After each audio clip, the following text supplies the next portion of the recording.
The A-Team is back on another exciting Modpack adventure. Join us as we take on new enemies, use new magic, and discover brand new technologies. Today, we're playing a Modpack that's crazy, it's fun, and it's downright scary. Some of these monsters are incredible, some of these features are phenomenal. This is something you don't want to miss. Join us as we take on all new challenges in the Modpack, All the Mods 10. Once again, it's time to begin another glorious Minecraft adventure, this time in All the Mods 10. As soon as I joined, I noticed that I had a villager gift in my inventory, probably leftovers from their Christmas updates. And yeah, you typically know how this goes if you've seen these videos before. You gotta chop down the tree, craft the pickaxe, ignore the lag, and from there, you do a little homework. How do you do that? By going into the quests log and seeing all of the available mods. And there are a lot of mods, otherwise it wouldn't be called All the Mods 10. But thankfully there is a simple skill tree that we can follow that will get us to the end, and hopefully we'll have the great armor that they have in store for us. But first we have to do a little mining. We gotta mine some sal ammoniac ore, I don't know what that's for. This green ore called infurium, we're gonna use that for mystical agriculture, basically a mod where you can grow diamonds and all sorts of stuff, so we want to collect a lot of it because it's very difficult, no, impossible to start without a lot of infurium. I then decided to explore further to see what other ores were available to me, at least until I was interrupted by this very rude skeleton wearing an ugly Christmas sweater. I guess he didn't get the memo that Christmas was last month, but you know what? I still admire its festive charm. Speaking of festive charm, don't be deceived by the friendly creepers wearing the Santa caps. They may drop candy canes, but they are still just as deadly as a regular creeper. I just noticed that I have an arrow between my eyes. That's kind of dangerous. Speaking of dangerous, look how high I can get already. what is that noise you're making? Are you ready for this? Go for it. What the? Honestly, I would overlook the noise. That's some good spring. Oh, that's Here, gonna I get have old. some baubles for you. What? Me jumping around? The boing? Every mod pack has to have baubles. Little trinkets that you carry around. They give you abilities, and they're pretty nice to have. Take these roller skates for example. While they make things slippery, they do increase your speed. To research them, you have to figure out the constellation. It was a few days after Christmas, but I was still receiving gifts. Roller skates, as well as a cool cowboy hat. You have the roller skates on? Yeah, it's annoying. Why would you want What this? does it even do? If you like running in a straight line, it's actually really good. Like you go really fast. Watch me clear this fucking river. Ready? That's broken. Okay. So we still had yet to make a base, so I was basically homeless, and on top of that, I was starving. But there was a solution. Kylie gave me something incredible. This was an infinite ham, a food item that could regenerate over and over again. Basically, all you can eat. Getting one of those was gonna be on my checklist, but the main goal was to find a site for Kevin to build our house because in this video, he was our builder. But with the sun setting, it was time to settle down for the night. It was late, I didn't want to get killed by any monsters, not on my first day, so I decided to loot some of the items. I even put on the cowboy hat that Kylie had given me, looted even more chests, and I even managed to come across this amazing whoopee cushion. Well, at least I thought it was amazing at the time. I would come to regret that later, you'll see why. And that's when I spotted this beautiful area. It was basically like this pirate cove type region. There were these massive columns of stone sticking out of the water, these grand arches. This was the place for our base. But what's a base without friends? And what are friends without a server? Luckily for you, there's BISECT hosting. They host my server, and with plenty of affordable options, they can host your server too. And the best part is, they support almost every mod pack. Use code Doublesal at checkout for 25% off your first order. BISECT hosting, a great site for great servers. Kevin, are you good at making like a pirate cove? I can make something work. Despite hearing some slight hesitation in his voice, I had full confidence in Kevin. I knew he was going to put together one of the best Pirate Cove bases in Minecraft history. There was even a pirate ship in front of me, an obvious sign that the pirate base was a must. I decided to explore the ship's interior, hoping that the crew wouldn't be hostile towards me, but they were pillagers, so yeah, you can't always get what you wish for. The pillagers started pouring out of the ship, trying to shoot me with their crossbows. The only way I was gonna raid the ship was with a friend. Thankfully, Kevin came to back me up, but first I had to craft myself some weapons along with some armor. I crafted myself an iron chestplate, and once I was ready, it was time to join Kevin in the assaults. We had to perform a tactical retreat in order to draft a proper plan. Kevin would occupy the pillagers while I scaled the side of the ship to attack it from the inside. As soon as I was on the boat deck, one of the pillagers came out of the cabin to attack me, but he was quickly dealt with. Then I decided to explore the upper decks, hoping to find some barrels full of loot. After all, this is a pirate ship, so there had to be treasure somewhere. After finding a few emeralds, it was time to go even deeper into the ship to find the real prize. Unfortunately, instead of treasure, I found a monster spawner along with a few pillagers who were more effective than I thought they'd be. Ah! I gotta get out. After being humiliated by the enemies on day 2, it was time to go back to my grave. Thankfully, I had this ghost run ability, plus I had the guidance of these little fairy markers that were leading me back to my death spot. John, I'm being killed by an illusioner that's shooting me with like 4 different people, but I'm hitting each one and not like the one I'm hitting isn't the right one. I got back to the boat, and as soon as I claimed my stuff, I was being harassed by another Vindicator. Don't kill me again! Oh my gosh, the lag. For a third time, I returned to the ship. Thankfully, it was cleared out by the time I got there. Now it was time to loot all the stuff. You know what? I guess there was still one more guy in there. I forgot about him. Anyways, now that it was cleared out, I could take all the treasures, including this jukebox, which I knew I would get a lot of enjoyment out of. Then I crafted my armor, and from there, it was time to go to the site of what would be our new base, the Pirate Cove, which some had dubbed Booty Bay. That name's not confirmed yet. We're still working it out, so, yeah. Anyways, it was up to Kevin to start building the foundations of our house, while I went out to explore even further. I came across this very interesting wizard tower. It looked pretty magical in there, so I had to climb to the top to see what was waiting for me, and all I found was this warp nexus, a block that looked familiar because I did do the Ars Nouveau mod in Dawncraft, but yeah, I don't remember much. Then I decided to make myself a little easier by crafting a crafting table on a stick. Think of it as a portable crafting table that you don't have to place down. All you do is click it and it pulls up the crafting menu. From there, it was time to move on. Basic tasks, you know, like chopping down more trees to get more wood. Honestly, I didn't have an objective. I just wanted to explore with the hopes of finding something cool like these bunny hoppers, a bauble that when you put them on your feet, you have the ability to hop. But you can't unlock that ability unless you unlock the constellation. That's right, all of the baubles are locked behind a puzzle. You have to take the stars, link them together to create the proper image. In this case, it was a bunny. And once that was complete, the constellation opened up, revealing the bauble's brand new ability, that being Jumper. You had to do this every single time, and some of the puzzles were way more difficult than others, but you know what? It's an interesting twist on the baubles. You could even upgrade them. Now that I had my bunny slippers, I was hopping around this brand new Minecraft world, and at this point, I was just trying to kill time. I knew that Kevin was going to take a while to build the house, so there was no need to rush anywhere. I continued looting some barrels, and that's when Kylie decided to join me on another expedition. I was having a lot of fun just going around looting barrels. I even found a music disc that contained some classic holiday music. Man, I can't believe I got stuck with the base building. Yeah, Kevin was a little annoyed that he had to work, but we were having fun. We even decided to race. Okay, let's have a race then. Let's see if my flippers are Oh, wait, faster let me- than the boots. 3, 2, 1, go. For some context, we both found baubles that allowed you to swim faster. We wanted to see which one was better, and in the end we realized that we hadn't even unlocked them yet because we still had to do the puzzle. I didn't research it, that's why. Wait, hold on. This whole thing's invalid. I decided to solve the puzzle while I was still floating in the middle of the ocean. I thought I could solve it in time, but eventually I was sinking and drowning. John, you're sinking. No, You're gonna drown. I'm drowning. What? Bro. John, I'll do it for you. I got it! Ooh, that's a Hold problem. on, that's a big brain. Good job. Yeah. Okay, 3, 2, 1, go.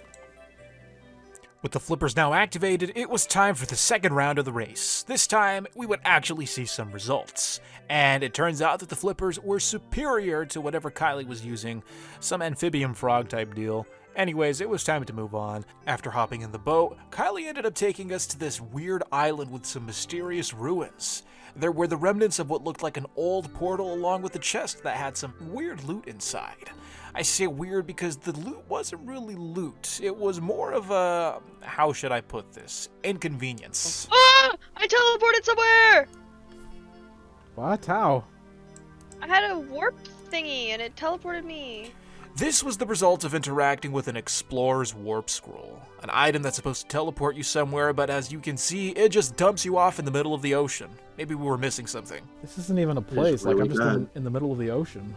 Yeah, for real. The only point of interest in that whole area was this one shipwreck. I decided to dive inside to see if there was anything that could compensate for the time that we had wasted being teleported, and there was. This jellyfish necklace, along with the scuba mask, which Kylie insisted on solving because, I don't know. I'll fill it out for you. No, I want to do it. I want to do it. I already started. But I want to do it. After failing multiple times trying to solve this, I realized I wasn't qualified, so I ended up giving her the trinket so that she could solve it for me. While waiting, I studied the abilities of the jellyfish necklace, and basically, anyone who touches you gets zapped. Before I could even put on the new bauble, Kylie had already finished studying the snorkel mask. So yeah, in the end she ended up being the most qualified historian in our entire playthrough. Kylie jokingly requested 1 emerald as payment, and when I paid her, she was surprised and, well, she regretted not charging me even more. Okay, now I need you to hit me. I need to see if this does anything, because I don't like to read. I wanted to see if the jellyfish necklace would shock her. From what I read, when a player comes in contact with another player, they get zapped, but nothing was happening. So I was a little confused. I decided to leave it alone, and we moved forward to the next destination, a beach with even more ruins. While I was exploring the chests, Kylie ended up making a shocking discovery.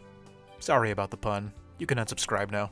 Oh, like if I walk into you, I get hit. Yeah, that's the jellyfish necklace. I'm stinging you. Ow! Why am I hurt too? I have a poison pendant. Building is so hard. Yeah, but it's the easiest, funnest thing to do. Since Kylie was a researcher, I tasked her with studying this ancient relic. Oh, a whoopee cushion? You want me to research a whoopee cushion? Yeah, you're the historian. You're the archaeologist. It turns out that the whoopee cushion has a knockback effect every time you fart. Yeah, it makes you fart. What'd you expect? It also has a chance to make you nauseous. I feel like, John, I should rephrase my Whoa! fun. Are you nauseous? Do it again. I think it's because I'm wearing my jellyfish thing. Hold on. 3.5%. Okay, so it's like really rare.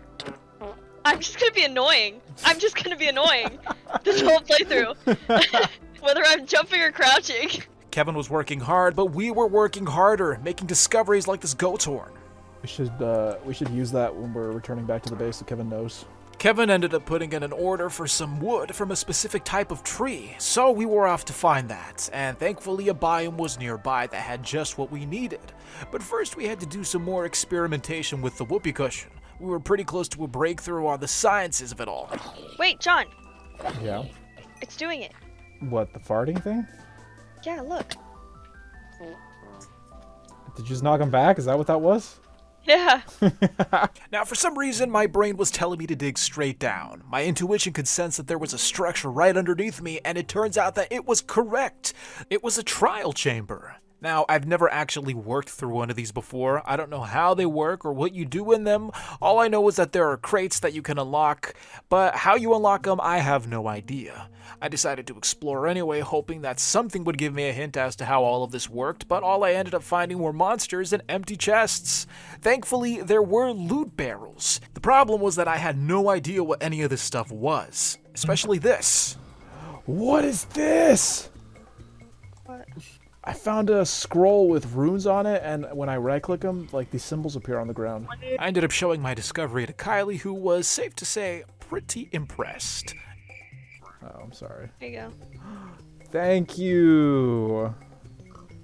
And in return, you can have this skull. After that, it was time to start asking some real questions. Do you do you fart when you take damage? If something walks into me. Are we inviting Mikey to At this point, the game was starting to bug, but it was to my advantage. How do I do this double jump? I'm basically flying! Look at me! What? I can't. Ah! Where are you? I just flew! Wait, I'm doing it again. Wait, I'm doing it too. But I think the server's lagging. Uh-oh. I'm not lying. I'm not lying. Wait, maybe they leveled up. Now, I knew we had vein miner for trees. What I didn't know was that vein miner was for every single block, at least until Kylie showed me. This was going to be a game changer. Sorry. That one made me nauseous. Wait, what the? I spent the rest of the night mining down these ironwood trees while Kylie had a little too much fun with the whoopee cushion. Do you think I can make that jump in the water? Yeah. It just started. Oh. After getting myself killed, we both decided it was time to go back. All my inventory is full. Let's go home. We're on our way, Kevin. Right. Ow! Kevin, you better space out these houses pretty far. Me and John can't be next to each other. It was finally time to see what Kevin had been building while we were off adventuring. Hopefully it was going to be worth the wait. To make things official, we decided to announce our arrival with a trumpet. Tell me when you can start hearing that. I can hear it. I can hear the announcement. Keep playing it. Don't stop until we get there. These are so annoying. Oh, he made like a cute little staircase and everything. So far, I was pretty happy to see that Kevin had made some serious progress. I couldn't wait to see what kind of house he had built for us. There he was, ready to give us the grand tour. That's not me, How by do the way. you- I don't know why you're looking at me. That's not me. I know who it is. I can hear it. Ow, he just hit Oh. me. I'm sorry, it was my whoopee You guys, cushion. you guys got coal by any chance? Ow. Oh, hey, I got Can the you guys mega stay ball away from, number, Can you guys right? stay away from me? You guys hurt. Kevin, hold on. I need to test something. Just. Right, it works. Kylie, take us out! Ah! No, no! John, this is you look in front of us. This is gonna be your room. This is That's this. gonna be. this is no, my no, room. No. This is mine. I said look in front of us. Oh, I'm sorry. Oh, wait. Please take it off. Right. Please take it off. Okay. Come back. All right, this pathway right here is leading into your room. Where's my room? Kylie, I will show you your room. Big. All the way down there. That's Kylie's. What? That's, What's that's, the that's way? good. It's secluded. It's private. I don't want to Sounds be. I don't want to be that far away. So it turns out that Kevin hadn't actually built any houses for us yet. The situation was so dire that Kylie ended up having to carve out a small cave just to live in, which she dubbed a trinket shop. There she would decode all of the mysteries of every single relic that we discovered. I enhanced her sign, and from there it was time to go meet Kevin, who was busy carving out my house. In a couple of minutes, we went from being pirates to cavemen. Your room's almost done. Well, Wait. I mean, not fully, but I mean like the outline. I had to spend the next couple of minutes convincing myself that I could make a decent home out of this hole in the mountain. I then expressed my gratitude to Kevin because he was mining this by hand, not knowing that Vein Miner was still in the game. From there, I really had to crank up my imagination to visualize the perfect home. I started simple by placing some chests. As for the floor, I decided to keep it simple, wood planks. Then it was time for show and tell. I like Kevin's new skin. Take off your armor.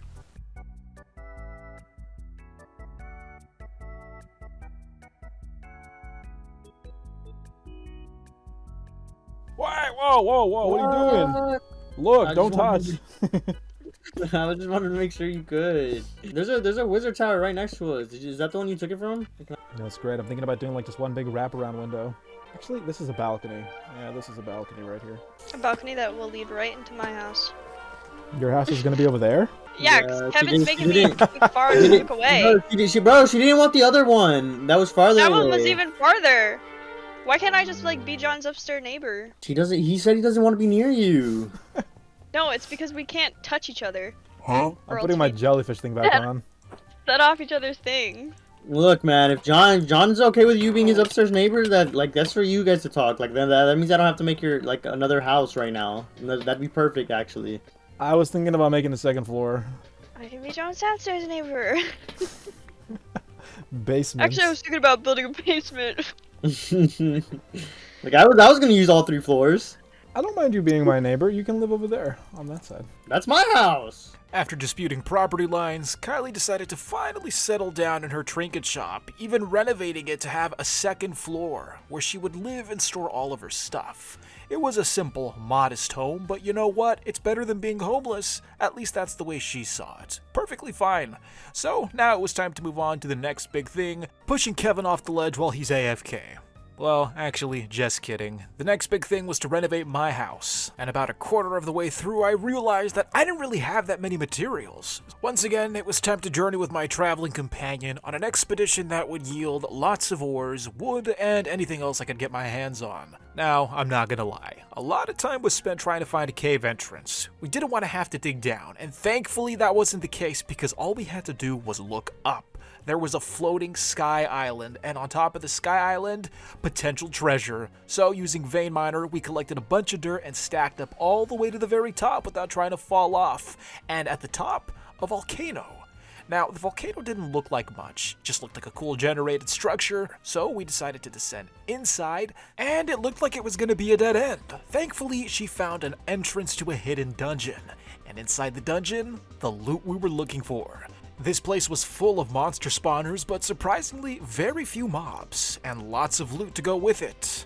Now, I don't want to complain about a good thing, but to whoever designed this dungeon, you do realize that the mobs won't spawn if there are light sources nearby, right? I mean, this place is full of lava, and for some reason the spawners are placed directly next to the lava.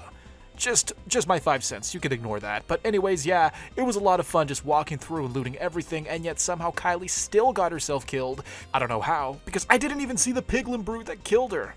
You know what? Let's just go back to looting chests. Anyways, like I said, we looted everything, and once we were done, it was time to move on to the next big thing, hopefully a cave. Now, while I love mod packs, what I don't love is actually mining the ores. Reason being is because while I'm familiar with vanilla ores, I'm not familiar with the hundreds of modded ores that are added. I don't know what to collect because I don't know what the stuff does. Now, I could look it up with just enough items, but there are way too many ores to do that, so in the end, I just collect absolutely everything that I see and clog up my inventory in the process. That tool I made, that's called an ore hammer. You'd think it'd be used to mine ores, but it's actually used to crush the ores into dust. A great way to multiply anything you mine. Basically, 1 ore equals 2 dust, and 1 dust equals 1 ingot. So yeah, great way to duplicate ore. After collecting everything I needed, I was gifted some uranium, and with that, it was finally time to head back home. Now that I had my materials, I could freely build whatever I wanted within the confines of this very interesting space Kevin had put together for me. First, I made an axe. I was going to have to use that axe to make what was called a carpenter's table, a beautiful crafting system that allows you to turn the textures of planks into anything you want, so long as it's in the catalog.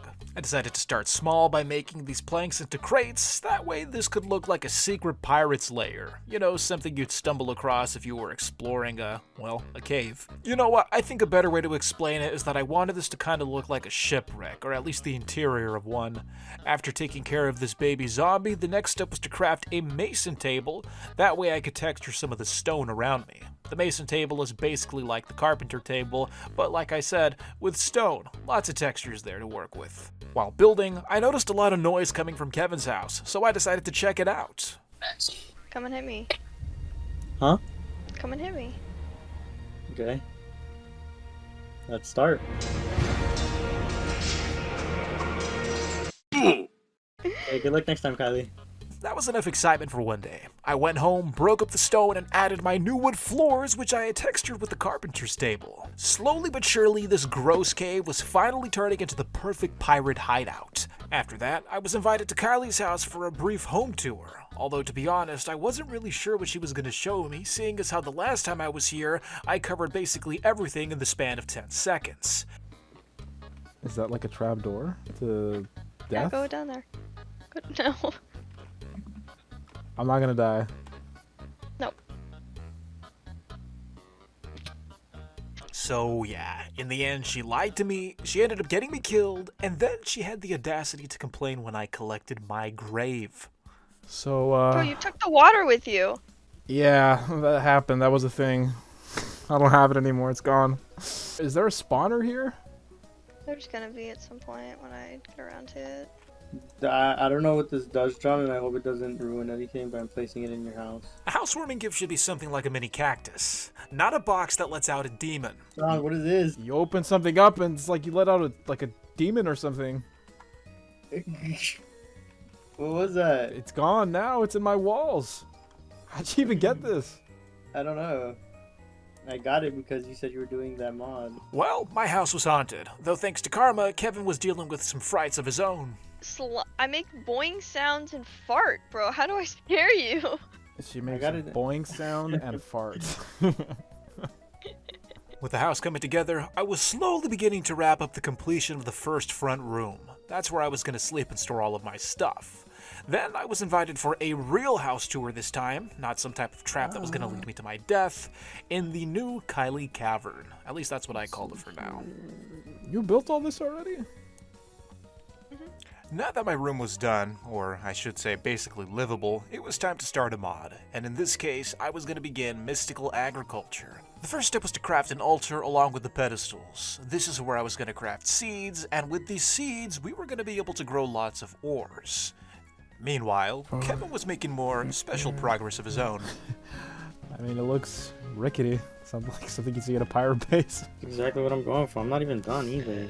Like, I already said I wasn't done. I'm just giving you pathways to your own house. Oh, okay. There's a vision. I trust you. Yes, Hey, I please, do. we're on the first day. You guys want me to complete the whole fucking thing? Please.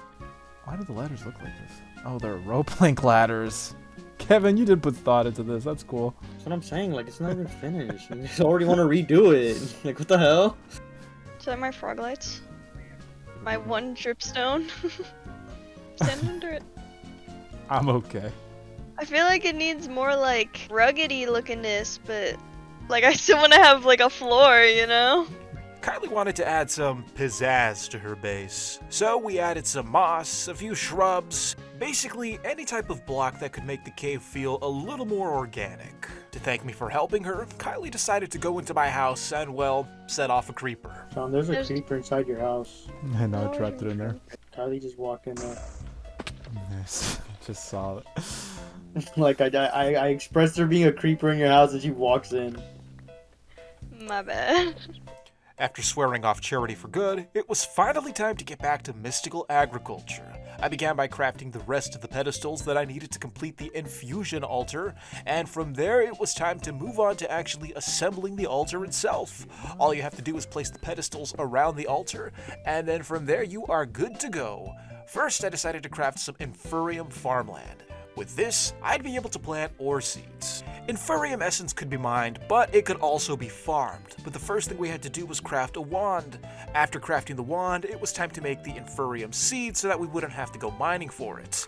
After that, I placed my farmland, planted the infurium seeds, and then from there, I learned bone meal doesn't work, so we were going to have to look at other ways to speed up growth. But for now, we had to make an infusion crystal. The infusion crystal was essential, but more on that later. Here's how the altar works. If you want to craft a seed, you have to place the items on the pedestals. Don't forget to place your prosperity seeds in the middle. Then you click the altar and they combine to make, well, the seed. In this case, wood seeds, which are pretty simple. I planted the wood seeds there, and then Kylie decided to pay me a visit. She ended up upgrading my backpack. Please don't. Please don't. Oh my god, thank you. Fucking damn it. I then crafted these green blocks, more on that later, because I had to go look at a rainbow. Do we have the same shader? Oh, what? Where's the other one? Yeah. It's right above it. You don't see it? Oh, barely. I Oh, think- where I I'm think- standing. I think you gotta put your render distance farther, cause like it's like really far. After basking in nature's beauty, it was time to demonstrate the power of the Infurium Growth Accelerator. It basically speeds up the plant growth.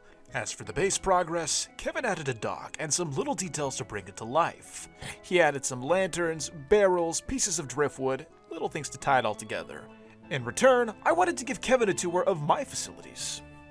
This looks so nice. Stand right here. Stand right here and look at that. Is that a view or is that a view? It is a view. Alright, anyways, what I wanted to show you. Look at those ugly little plants right here up against the wall. This one grows dirt. This one grows wood. Although that one's not really that exciting. Like almost every plant does that. And this one grows infurium. I see. What is it? Explain to me what infurium does. Infurium is this disgusting green slop right here, and that's what you use to craft all of the other seeds. So like these are like the level 1 plants, and then the higher tier plants are like diamond, emerald, and all of I that. see. So this Let is me like, look- you know, early start. Now that I had successfully grown Infurium, it was time to start drafting plans to expand my operation. But first, some cosmetic upgrades to my infusion altar area. I added some frog lights courtesy of Kylie. I also wanted to add some depth to the ceiling. So I broke some blocks, added some other details, and I thought it looked pretty good. And on top of the frog lights, I was even gifted all of these fruits and vegetables. I'm pretty sure tomatoes are fruits. If I'm not, correct me.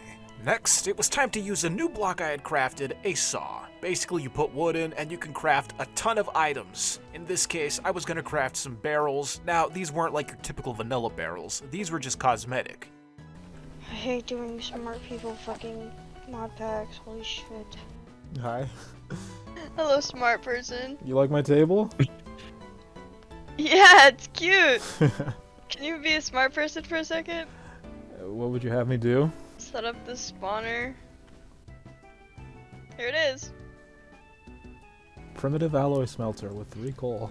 And I made some alloys. Next thing that I need to do, make a sag mill. There, sag mill. After helping her with that, I gathered some sugarcane because I had to craft paper. Reason being, paper was going to be the first item I needed to start working on my storage system. How much have you guys progressed in the mod pack? I started mystical agriculture, and I'm making a storage system right now. I'm gonna link all my chests together. It's like a pirate hideout. See that skull? Arg. And then this is supposed to be like some ruins. John, I think I'm gonna expand this way. And do you see those 3 like pillars right there? And that's gonna be our enchanting area. Kevin, show me the Booty Bay progress so far. If you want to know who that disembodied voice was, that's Robert, and he was expecting results. This is our platform. Our dock. Our dock, thank you. And then some patching we had to do because we're Hey! pirates. This is Kylie's trinket reading and This is storing. the garlic shack. The garlic shack. I don't know what this goes down here. I've never been down here.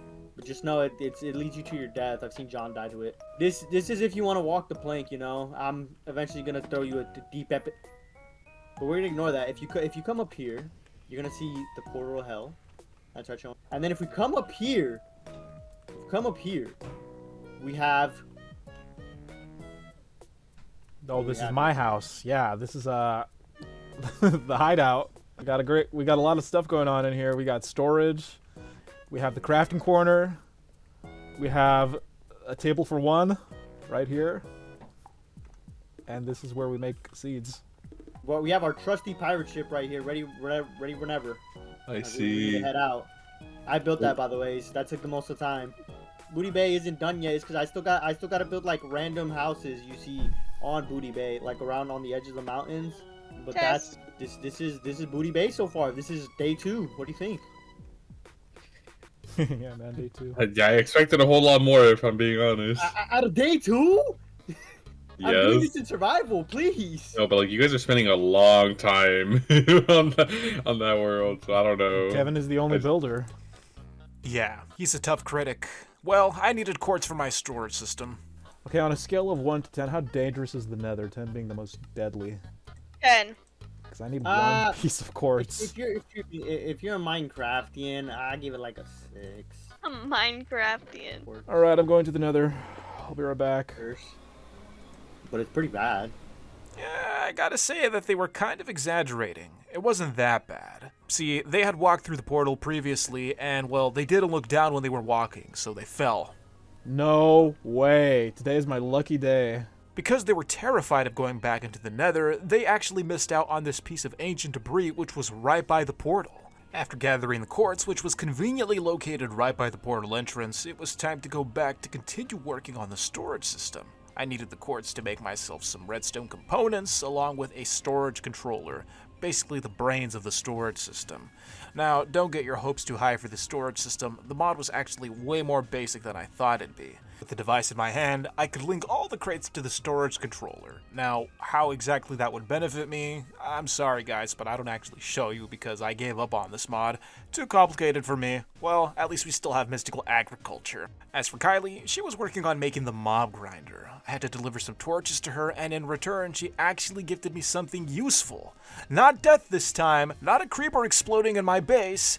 Instead, she gave me a flying broom, which was pretty useful to have because I was going to start another mod, Evilcraft, and to fuel the broom, you need blood. Now, the broom was pretty good. good. Whoa. Wait, am I... Dude, Did I do breaking my that? shit. Yes. Now, like I said, the broom was pretty good if you like flying in a straight line and only a straight line, because this thing can't turn. It just goes in one direction. Well, we'll find a use for this later. Next, it was time to craft a harvester pylon. Reason being, I wanted to upgrade my mystical agriculture farm.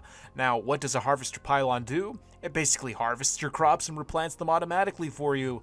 But first, I had to go to the Nether to gather more materials, that being quartz blocks.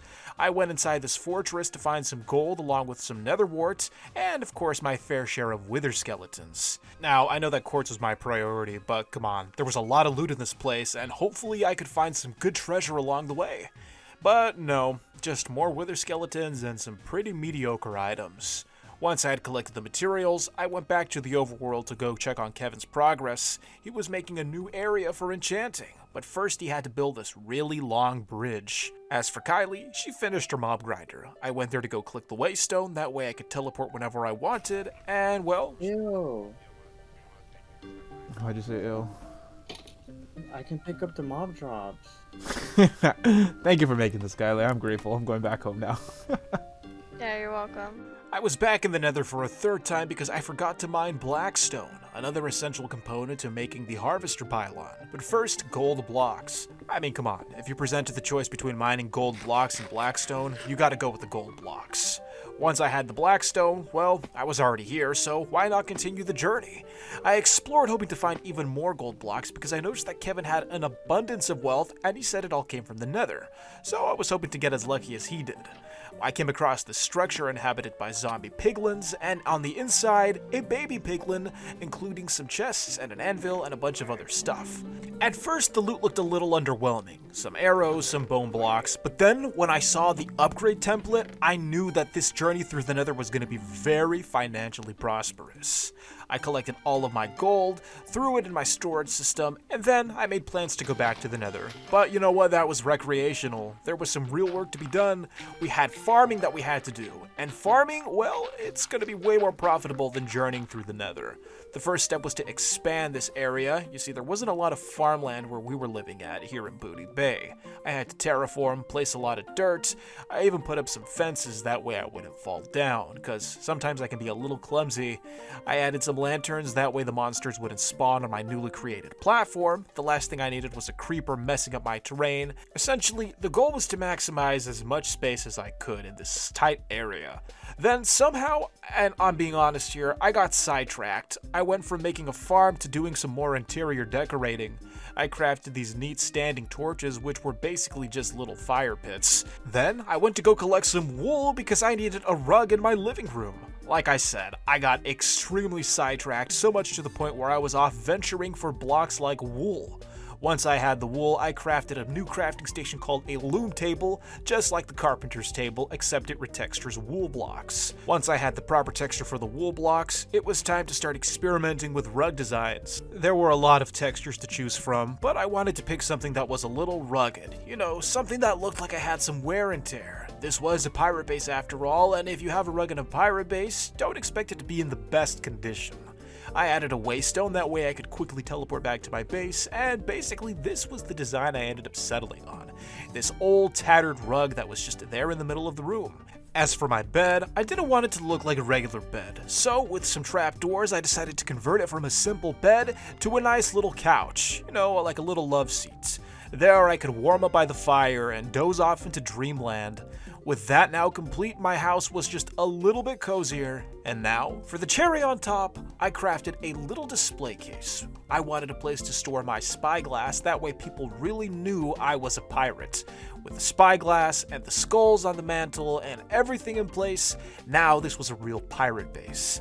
But pirates are known to be innovative. Sometimes they can craft crazy things out of nowhere with just their wits. And in this case, Kylie ended up crafting an entire workstation full of all of these complicated machines. She even put together a windmill. Not an old-timey windmill, like a modern windmill. Look at that. That being the source of power for all of the machines she had just shown me. As for Kevin, he made some progress of his own as well. An enchanting station where we could finally start upgrading our weapons. Unfortunately, the bookcases were not maxed out as there was a mod to do that for better enchantments, but we'll get to that later. Now it was finally time to craft our harvester pylons. With these harvester pylons, we were going to automate farming and take mystical agriculture to the next level. Now here's how it works. You place the harvester pylon on the ground. Then from there you have to give it some water, that way you can have your crops growing around it. And once it's waterlogged, you have to plant your soil. In this case we're going to use Inferium farmland. Next, you take your growth accelerators, you place them directly underneath your farmland, and like that you can multiply the growth speed. But like I said before, we want to scale up our production, which meant I had to craft more Inferium seeds. More Inferium seeds means more Inferium. But I didn't want to just plant a bunch of seeds, I also wanted to increase the speed, so I crafted what was called red fertilizer. Now, red fertilizer is extremely effective in increasing the speed of Inferium, although it comes at the cost of me having to break up my Inferium farmland to plant the seeds on regular soil. But you know what, that's a small sacrifice I'm willing to make because this stuff is absolutely broken. Instantly, I noticed that these crops were growing way faster. And with that, we were finally automating Inferium. As for the infusion crystal, it's used to basically upgrade the essences, lets you combine them. You can even make something called a prosperity diamond, which is the base to make these other upgraded diamonds. And these upgraded diamonds, they're used for other crafting recipes like making more growth accelerator blocks, just like those you see right there before you. These growth accelerator blocks combined with the red fertilizer, well, you're basically just multiplying the speed even more. The idea was to make a farm that was fast and efficient. Eventually we were going to start hitting some other bottlenecks, but we'll get to those later.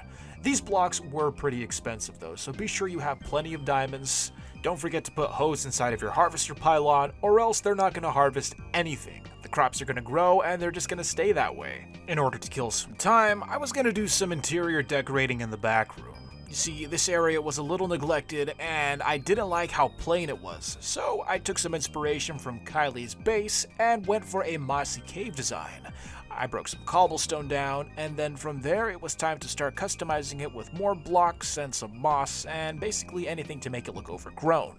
With the excess blocks that I had, it was time to design another feature in the front of the house, this one being a skull.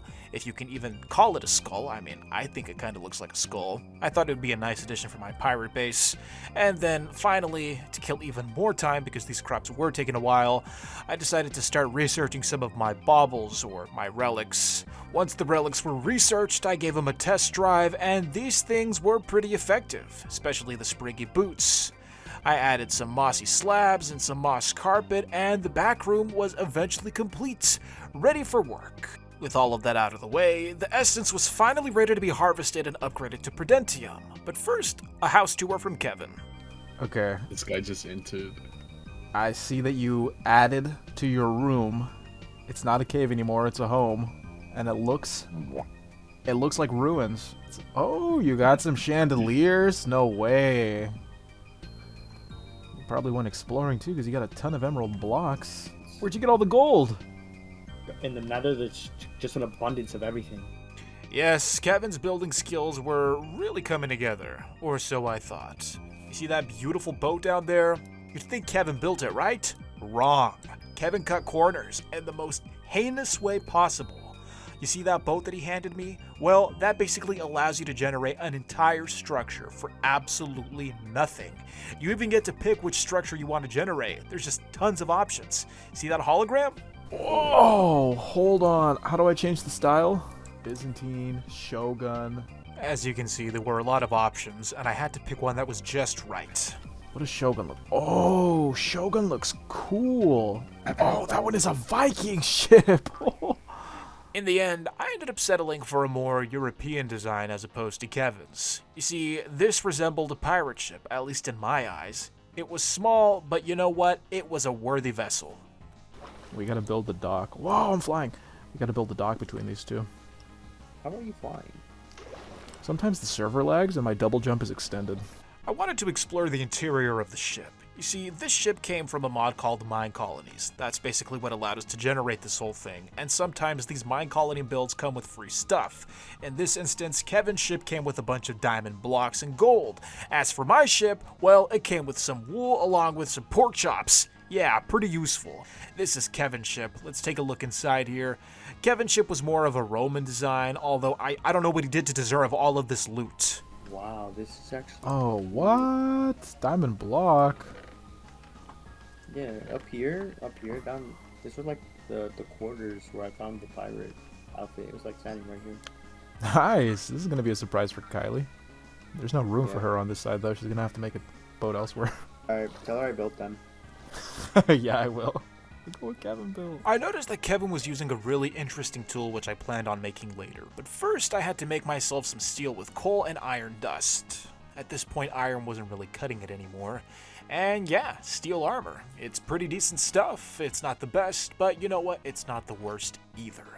Now that I had my steel armor along with my cowboy hat, I was pretty happy with my pirate outfit. Now it was time to make the next tier of seeds, coal seeds, because, well, I was running out of coal. This also meant I had to expand the farm a little, that way we could start growing other ores. There you go, you plant the coal seeds down, and now all we had to do was wait. And honestly, these things grew pretty fast.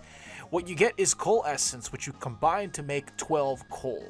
And like that, we had automated a resource. Hopefully we could automate iron next. But first, I wanted to continue upgrading my gear. I enchanted my pickaxe with efficiency 4 and unbreaking 3. And then from there, I upgraded my armor as well. Just the helmet and the chestplate. I didn't have that much XP, and would you look at that view. Now it was time to craft this very interesting tool called a paxel. I would craft the tools with the resource known as osmium, and once that was melted down, you basically combine the pickaxe, shovel, and axe to make a 3-in-1 tool. All I had to do now was enchant the paxel, but with what? I was hoping to get something good, and after cycling through a few enchantments, I settled for Fortune 2 and a couple other things which I had no idea what they do. Now that I had new gear and a new tool, it was time to go into the Nether to do some more adventuring. There was a lot going on in the Nether, and I felt like I was properly equipped to go explore it safely now. And I started off my journey by finding some chests near this stronghold, and then another structure nearby. Inside this structure, like I said, lots of wealth, lots of gold. This is exactly what I wanted, and now I could finally start using gold for other projects. Once I collected the gold, I continued to move forward, hoping to find even more treasures. Maybe even some upgrade templates for my future netherite armor, if I was so lucky to get that far. While venturing through the interesting terrain of this world, I came across a few more chests with a lot of items that I didn't recognize, like those red ingots. I don't even remember their names. And then things went from yellow to blue really quickly. One thing I love about the modded Nether is that there are way more biomes, which makes it way more interesting. But the bastions are basically the same. Aside from the fact that the piglins were wearing Christmas sweaters, it was basically another day at the office for going into bastions. You gotta watch out for the piglin brutes because they will take you out with 2 hits. Thankfully, I had my springy shoes that would allow me to bounce out of any dangerous situation. Eventually, I found another smithing template upgrade, which meant that my netherite armor was basically secured. And then from there, it was time to test out the power of the paxel. And based on the damage it was dealing, I think it's safe to say that this combination of tools was a very effective weapon. After dealing with the piglins, I made my way to the very top of the bastion, ready to loot some more chests. The first chest, a relic along with some iron blocks. But the second chest, that's where the real gem was. In there, the Pigstep music disc. The absolutely legendary addition to the Minecraft music disc collection. I don't know why I'm so excited about it, but Pigstep is great. After that, it was time to mine some ore. Nether ore, that meaning solium ore. What is solium ore? It's an item we're going to use in mystical agriculture so that we can collect souls. But that aside, this next part was kind of frustrating. So here I am fighting these wither skeletons, when all of a sudden I see this very valuable Vibranium ore. It's supposed to be super strong, so I've heard. So anyways, I try to collect the Vibranium ore with my pickaxe, and well, there's no indication if I can break it or not at the top. And so I go for it, and guess what? I guess the pickaxe wasn't strong enough because that thing disintegrated. After weeping over my losses, it was time to move on to this island that contained what looked like a dragon skull. Now, this dragon skull, aside from the really cool structure, there wasn't a lot going on here. But on the other side of the lava, what looked like a desert temple. So I was gonna go check that out, but first I had to do a quick examination of this area to see if I was missing anything, and aside from this ruined portal, like I said, not much going on here. I collected what little there was, and then from there I made my way to the Desert Temple, or Nether Temple.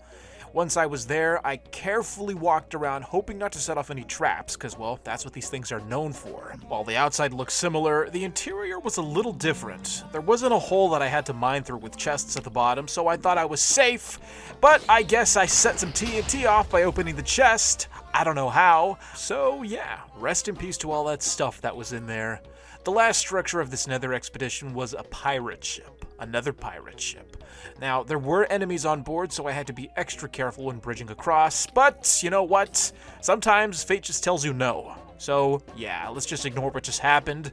Let's get back to something safe, like farming. There was a lot of farming that we had to do, but first we had to upgrade our bunny slippers. After that, we upgraded a relic that gave us the ability to lifesteal, along with our cowboy hat. That's right, you can actually upgrade these things. Now, do you remember that ore we collected in the soul stone? Solium? Well, we're gonna use Solium to make what's called an XP capsule. Now, an XP capsule is basically a vessel that can store your XP. That way, if you die, you just tap into the XP stockpile that you have and you're good to go. So we threw some of the materials in our copper furnace, that way we could craft the capsule. But this furnace was taking way too long, so I had to upgrade it to a silver furnace, then a gold furnace. Can you guess what happened after that? Diamond furnace, and then lastly, the ultimate furnace, the emerald furnace. This was going to speed up our smelting by I don't know how many times. Anyways, this stuff was starting to smelt extremely fast. I mean, look at that speed. With these blocks, I was trying to create something called soul glass. Soul glass would make up basically the entire body of the experience capsule. Then from there I had to craft some prosperity ingots, combine it with solium to make solium ingots, and then you combine the glass and the ingots to make your experience capsules. You put the capsule in your offhand, and once you go up to any mob and kill it, the experience is automatically harvested and stored in the capsule. Now, the reason we needed this capsule was because we were trying to make XP seeds. Yes, that's right, you can grow XP, and we needed to fill 4 of these things. But first, I wanted to explore this tower. They're pretty common, but I never stop and take the time to actually go and check them out. Now, inside the tower there are item frames with multiple gems. I don't know what those do, but books, enchanted books, and some of them with, oh, yeah, that's right. These are also rigged to explode. So if you're going to play this mod pack, assume that every chest you encounter has a TNT block under it. Back at base, I wanted to upgrade my infusion crystal. You see, the infusion crystals come with a very limited amount of durability, and you use them a lot, so they break pretty quickly. But if you upgrade them into the master infusion crystal, then the durability is unlimited. To do this, you have to combine your essence until you get Supremium. It's basically one of the most expensive items in the game because it's such a grind to get. But once you have your Supremium essence, you make a Supremium diamond, and then from there, you have your Master Infusion Crystal. Now you can combine your essences all you want, thanks to this indestructible gem. After crafting that, it was time to collect all of my coal essence to convert it into regular coal. Now, these plants were so effective that once I was actually crafting them into the item, my inventory was instantly filled. I was also running out of regular wheat seeds, which I was converting into the ore seeds, so I had to go out and collect some more, but then I realized that this was annoying, so instead I was just going to have to start a wheat farm and have the harvester pylon collect the seeds for me automatically. Now, when I was putting the farm together, I saw that there was something called an eternal water bucket, so I wanted to start working on that because, you know, it could be useful. I made something called a weather container, but you know what, it was a lot of work, so for now, we were just going to stick to a regular infinite water source. After that, I set up a simple harvester pylon setup along with my little wheat farm, and being the impatient person that I am, I decided to just bone meal the first of the crops because there were seeds that I needed, like, at that very moment. Once I collected the seeds, I meant to keep working on the wheat farm, but then it started raining. Going back to the infinite water bucket, you see this bottle called a weather container? Well, supposedly it could contain weather, like rain, which is exactly what I needed. All I had to do was throw the bottle, or so I thought. I kept throwing it while it rained and nothing was happening. The bottle wasn't containing any of the weather, so I was a little confused as to why this wasn't working. And it turns out that there is a dedicated structure that you have to find if you want to collect the weather. So I was just going to leave it alone for now. That red farmland there, that's called tertium farmland. I'm pretty sure that's how you say that. We were going to use this farmland to grow our iron seeds, because when you use this type of farmland, it produces more essence. At least that's what I read. Anyways, while we were waiting for that to grow, it was time to move on to another mod, Evilcraft, because I wanted to make something called a Vengeance Pickaxe. Now, the Vengeance Pickaxe has Fortune 5 on it as soon as you craft it, so this was going to be a small investment with big returns. First, I collected all of my Prudentium growth accelerators and placed them under the farmland because it was taking a while. Then I crafted some of the first items to make my pickaxe, including a blood extractor. You see, to make the pickaxe, you needed blood. And you can combine the blood extractors to actually increase their storage capacity, so we went from 5,000 to 10,000, and now it was time to go collect some samples. Now, how does one collect samples of blood? Well, you gotta kill things. A lot of things, especially for the item that we were trying to craft. Some pigs, some sheep, it wasn't a lot, but you know what, it was a start. I then came across a village with another one of those wizard towers that blew me up, you know, remember? Anyways, inside the tower, I made sure to carefully break the TNT under the chest this time. Once that was broken, I could finally loot the items, a few books with enchantments I wasn't familiar with. After looting that, I decided to dig straight down because I could sense that there was something very important underneath me. And guess what? There was one of those trial chambers. Now, I came across one of these earlier in the video, but this time I was actually ready to see how they worked. So as soon as the monsters started spawning, they began to fall one by one, which was perfect because once they died, I collected blood. Interesting enough, even the skeletons, once they died, they gave me blood as well. How that works, I have no idea. But anyways, once I killed a few, a key came out of one of these cages. I don't know what the key unlocked, so I just kept going. Ideally, I wanted to fill up this blood extractor, so this was the perfect place to do it. One of the more annoying spawners was the one that created baby zombies. I mean, those small hitboxes are just obnoxious. Bleeding into the trial chamber was this monster dungeon, and inside the chests was something very interesting. Condensed blood. That blob that looks like a heart, that could be used to fill the extractor as well. Once I collected that, I wanted to see what these keys did, and it turns out that the vaults are actually like loot crates, and they cycle through random items. Now, if you play the modern Minecraft updates, you probably already knew this, but for someone like me, this was a breakthrough. Now, I knew that the keys actually had some value, so I was more inclined to actually exploring the rest of this area, especially when I saw that this thing was dispensing armor trims. I mean, that's pretty good loot. I went around trying to open as many crates as I could because I had multiple keys by this point, but for some reason some of them weren't opening. But that's fine because the blood extractor, it was already full, so I could move on to the next step, crafting the items for my pickaxe. But to do that, first I was going to have to infuse some gems with blood. But before I did that, I went to go check on the iron essence, and it turns out that it was being produced at a steady rate. You know what, I was gone for a few days, but that was still a lot of iron. Once I collected my iron, it was finally time to get back to Evilcraft. Step 1, I had to make a special type of cauldron, one that could be used to dry blood. But I didn't have any dye, so I had to go diving looking for some squid, that way I could kill them and collect the ink sacs. I swam around our local bay until I found some squids. They weren't that hard to find, although they did put up a fight. Eventually I got into a fight with the shark, but the shark was quickly dealt with after he decided to take a chomp out of me. Now that I had the materials, I took the ink sacs to a cutting board and extracted the black dye. With the black dye, I was then able to create the cauldron that I needed, and then from there it was time to figure out a place where I would put them. I decided to just have them in the back room, although I was making plans to create a dedicated space later. I poured the blood inside of these basins, and then from there it was just a waiting game. Eventually, the blood dried into basically dry blood, or hardened blood. I placed the blocks down just to get a better look at them, and when I broke one, I realized that these were just like ice. You know, if you break ice, you get water. If you break hardened blood, you get blood in liquid form. Seeing how this was such a biohazard, I decided to create a space dedicated simply to Evilcraft where I could deal with all the blood. I even got the chisel mod, that way we could make a nice space for it. It wasn't just going to be some gross back room. I wanted to create some type of perspective art. As soon as you walk in, you would be greeted with the mouth of the monster. I was even going to add some magma blocks on top that would resemble eyes, and it would only look like that if you were standing in a certain spot. You know, kind of like an Easter egg. It was pretty simple, but I thought it was a cool illusion. After that, I began carving a pit where I would place my blood down, you know, like a little pool. Not to bathe in it, but I did have to have a certain size if I was going to be infusing these gems with the blood. Once that pit was created, I poured the blood, and now it was time to begin one of the first infusion experiments in this brand new room. So this is basically how infusion works in simple terms. You pour the blood into the pool, and then you throw the gem inside. The gem sucks up the blood, and you get a blood gem. But you have to be quick about it, because if you leave the blood out too long, it eventually hardens into hardened blood, which isn't what we want, but you can break it and it reverts back. So I threw the gem in and it wasn't working, and at the time the theory was I guess I didn't pour enough blood. Once I added a little more, we finally got our gemstone, a dark power gem. And with that, we were one step closer to making our fortune pickaxe. I eventually moved the cauldrons inside of the infusion room where I could make more of the blocks which I was going to need for later. Once the blocks were ready, I collected them and took them to a furnace. There they were going to be smelted so that they could be refined into something called a hardened blood shard.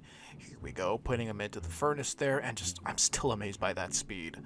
Once the blood shards were done, it was time to take them and combine them with a gem to create a blood infusion core. And then you take the infusion core, surround it with cobblestone, and there you have a blood infuser. It's basically a more refined way of doing that. You can also make some colossal chests and a bunch of other cool items with Evil Craft, but like I said, you need a lot of blood. The beauty of the blood infuser is that now we can basically empty our entire extractor in there, and all we have to do is add the items and they get mixed with the blood, so we don't have to use that gross little pool that I made prior.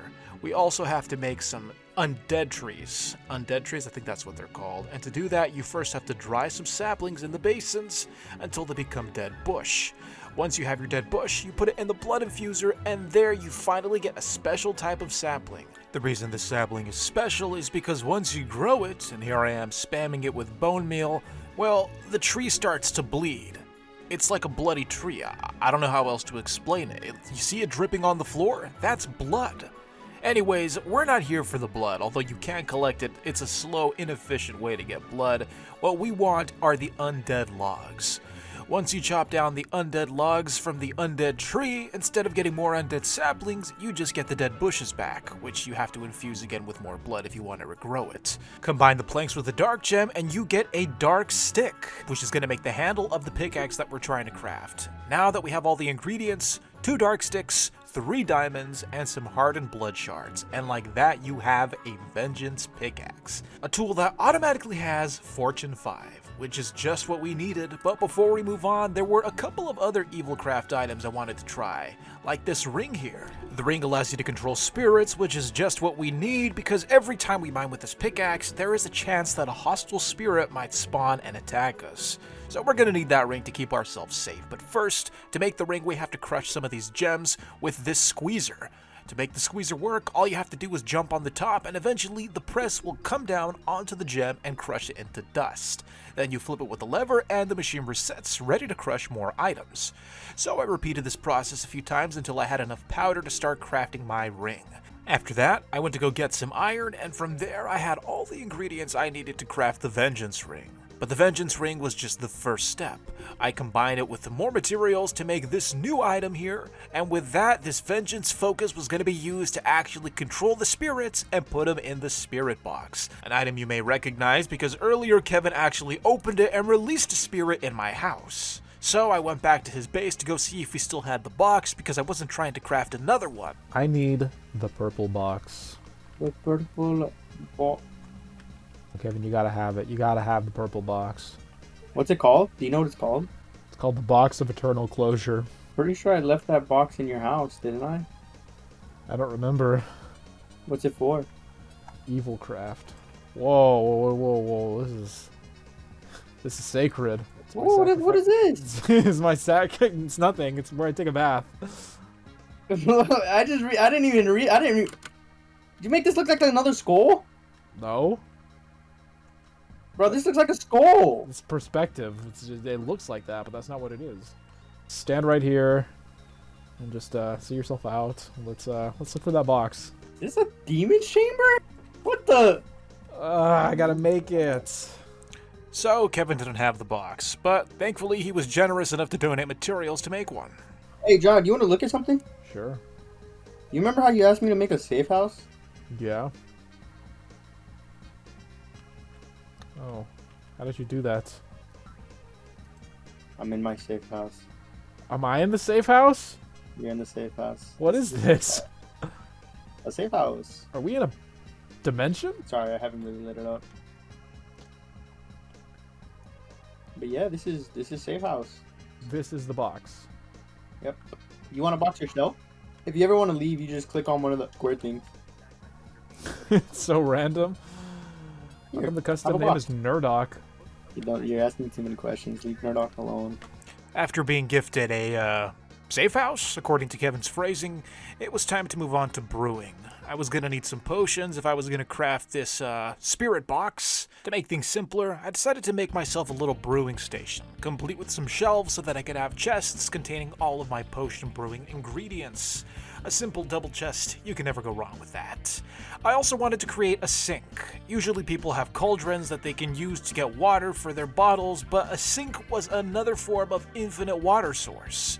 I mean, come on, a sink is just miles ahead of a cauldron in so many ways. Now, we had an infinite source of water for our bottles, which meant that we could get brewing. For this crafting recipe, we needed a potion of weakness, which meant that we had to get a fermented spider eye. Now, I never make fermented spider eyes, nor do I keep spider eyes, mushrooms, or sugar, which meant that we had to source them from our good friend, the merchant. The merchant had everything we needed, all we had to do was craft his market block. Once you place the block down, you have access to all of the agricultural items in this mod pack, although it comes at the hefty cost of an emerald. In this case, we needed brown mushrooms, and that's a lot of money for some brown mushrooms. But you know what? You pay for convenience. That's his gimmick. Now that I had my brown mushrooms, it was time to take them to the cutting board to break them up into the individual mushrooms. And with that, we finally had our fermented spider eye. The potion brewed. Next, I crafted myself an ender chest, another expensive item for this expensive box. Honestly, this better be worth it. And with that, we had our box. Now it was time to go trap some spirits, but first I wanted to take a look around this interesting village that had some blocks from the mod Immersive Engineering. I wasn't going to use them, but I thought the tables looked cool. Anyways, this is why we did the whole pickaxe thing. I wanted lots of prosperity shards. They're basically one of the base items for the whole mod of mystical agriculture. You can't make seeds without them, and we needed a lot of shards. But my adventure was interrupted by this skeleton who led me to this very interesting dungeon. This wasn't a regular dungeon. This was a dungeon run by archers. Nothing but skeleton archers, and they had a lot of loot here, like the skulls. Now don't ask me why I'm collecting all of these skulls, you'll see, but they do have a purpose, and it will be revealed later. Anyways, I ended up clearing out the entire dungeon, breaking each spawner one by one, because there was a lot of loot here, and I couldn't examine it while being shot at by skeletons. Sometimes the problems would take care of themselves. The skeletons were very, very on edge, and they were prone to shooting one another, but sometimes I'd get caught. I continued to loot the chests, evading arrow after arrow, and finally, this place was eventually illuminated by all of the torches. With plenty of light all around, hostile mobs were spawning less frequently, which meant I could clear it out. That way I could invite my good friend Kevin to actually partake in the spoils. That's the beauty of the Loot Crate mod. Even if I clear it out, all Kevin has to do is TP, look at the same chests I've already opened, and take loot for himself. After that, it was time to go mine more prosperity shards, and let me tell you, this vengeance pickaxe is an absolute godsend. Because of its Fortune 5 enchantment, I was collecting so many resources. Just from a few diamond ore blocks, I collected multiple diamonds. Multiple diamonds from just 3 blocks. I was taking advantage of this, so I had to go around finding as many precious ores as I could, because honestly, I wasn't trying to make that many trips back into the cave. Remember, we wanted to grow all of our materials, not having to go down into the dangerous areas to mine them. But, like I said, sometimes there's a chance that a spirit spawns, in this case that's what happened here, but for some reason I wasn't able to guide it into the spirit box.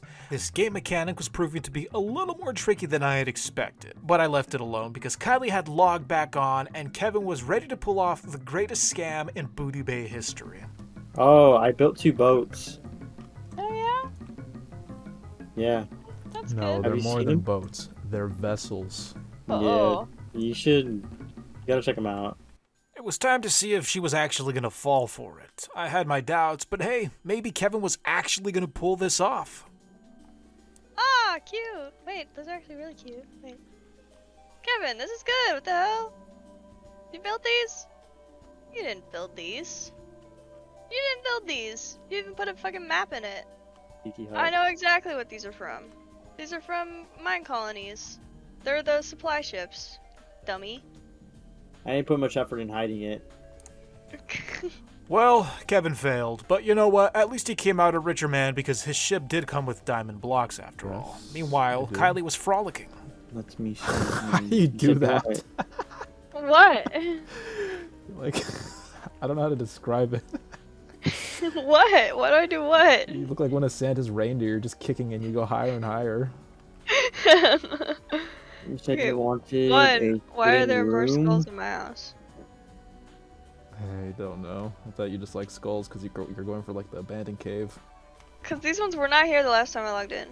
Kevin understood the secret nature of my evil craft area, so he designed me a beautifully disguised frame door. That way, no one could find the secret entrance unless they really looked for it. As payment, I decided to give Kevin some dirt essence to show him my appreciation for all of his hard work. He was pretty happy with it. Okay, I'm kidding. The real gift for Kevin was actually teaching him how to craft the Vengeance pickaxe. After all, any Minecrafter would love to have a Fortune 5 pickaxe. All I had to do was teach him the mechanics of evil craft, like the basics of the blood extractor. Rudely, he tried taking some of my blood to craft his pickaxe. I decided to teach Kevin a lesson by spilling blood all over his nice clean floor. That was his warning. Okay, maybe that was a little overkill, but that's fine. He didn't overreact. In fact, he showed me his beautiful wall design. I did it. Oh, my bad. Yeah. Look at the one I put. I didn't mean to put it so close to the wall. I couldn't really tell that it was this close. You should. Okay, I should have. It's my fault for letting you do that without telling you how to do it. You're supposed to place it. I know and how to then- do it. And then you move it around. I know. I was doing that. I decided to look around Kylie's ship, hoping to compensate for the loot that was lacking in my own boat, but in the end, it turns out that we were basically on the same boat. No pun intended. No! My banners! Hey! I actually needed something exactly like this for my house. There we go. Bruh. Hold on, I want to see what you needed it for. Let me see. Yeah, but it worked. Can I? Hey! You're not supposed to be in my cult room. Your cult room? This is my cult room. I also have a. I You have also have a. redstone cult. in there. That's my bathtub. He likes bleeding in it. This is my bathtub, and these are my basins where I wash my face. What about your Oh feet? yeah. My God, she's farting in your thing. I actually have the sound off. That's why I was so quiet. That makes so much sense now. Oh, there it is. Here, You might not want to use that one for washing your face anymore. I'm probably gonna have to sanitize that now. Not probably, I will. I and then I hop away. I also have a safe haven. It's a bit different from his though. You Oh, yeah, she's not gonna find that. Turn around and stop. Just turn around, stop, and stand. Just right there. It's a secret.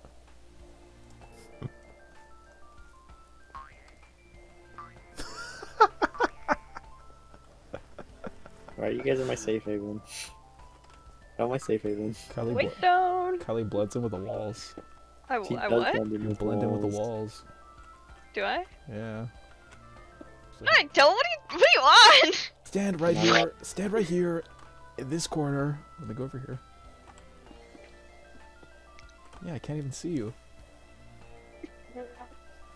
Hey. What is that? So we suffocate when we teleport here? No, so you guys want to? So you guys aren't able to get my safe haven waypoint. Why don't you guys teleporting here randomly? I won't teleport here randomly. Why is it like a bar? Why do you have like a bartender area right here? Wait, Kevin, is that what this is supposed to be? It's a safe haven. He's like a what's it called? He's a moonshiner. This is a speakeasy. I didn't know this was a Kevin build. I thought you just placed these blocks because you couldn't find the corner. Holy shit, John! What the hell is in your backpack? What, you can see my stuff? We're not gonna steal from you. We're not gonna steal from you. Keep it in your inventory. What do I need that for? Why are you putting bones in my bag? Here, Kevin, I'll make a contribution to your haven. I'm gonna place down this tasteful lantern so that your place is a little more cozy. Here, I'll make a contribution too. Why do I have micro missiles? Whoa! They track! Ow! Ow! That Ow! hurts! Stop! You're gonna kill me! You broke my shoes! You want to go through this again, Kylie? Do you want to try number?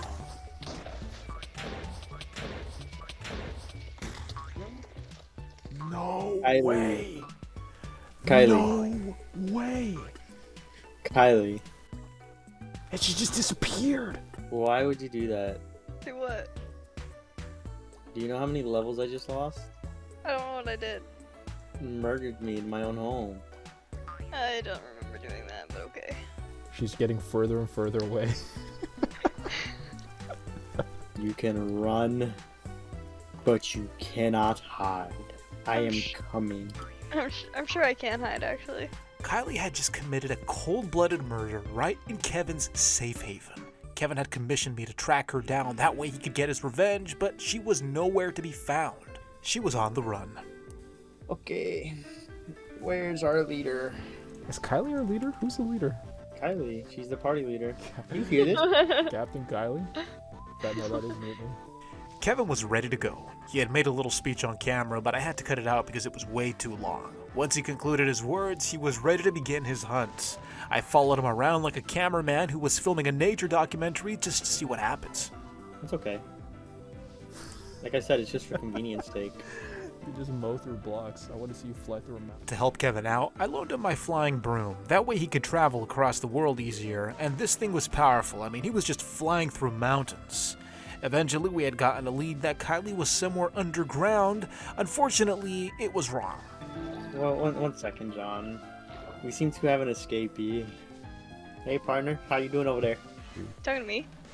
Kylie, why can't we just do this the old-fashioned way? Why do you need to run? I have 52 levels. Kylie, I'm not gonna lie. I think you can win.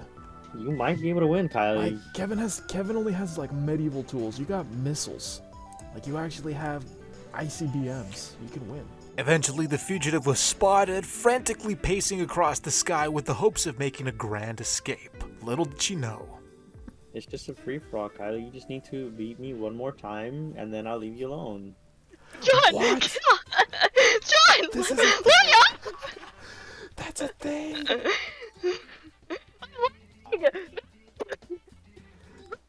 Kevin, I'm not gonna snitch, but there's a method. Bro, I started like lagging, like I was getting 2 frames a second. Get away from me! We can we can talk about this. Oh, You're joking. She used a command. Is this really how you want to play this, Kylie? I'm going to take drastic measures that you won't enjoy. Drastic accept your fate. measures? Come accept your fate before I make you return to your home. Accept my fate of what, bro? Of death. Like, you either kill me or I kill you. After teleporting away, Kylie completely disappeared. It was like she was off the grid, and we didn't have any leads as to where her next location could be. I'm wondering the same thing. That's what's throwing me off. I don't understand how she got so far away that she's off the radar. It then occurred to me, the one place she could completely disappear, Kevin's safe haven. TPA. Fucking damn it, she did TPA, didn't she? You being a who? She did something. So, you wouldn't. Let's see who lives out the other.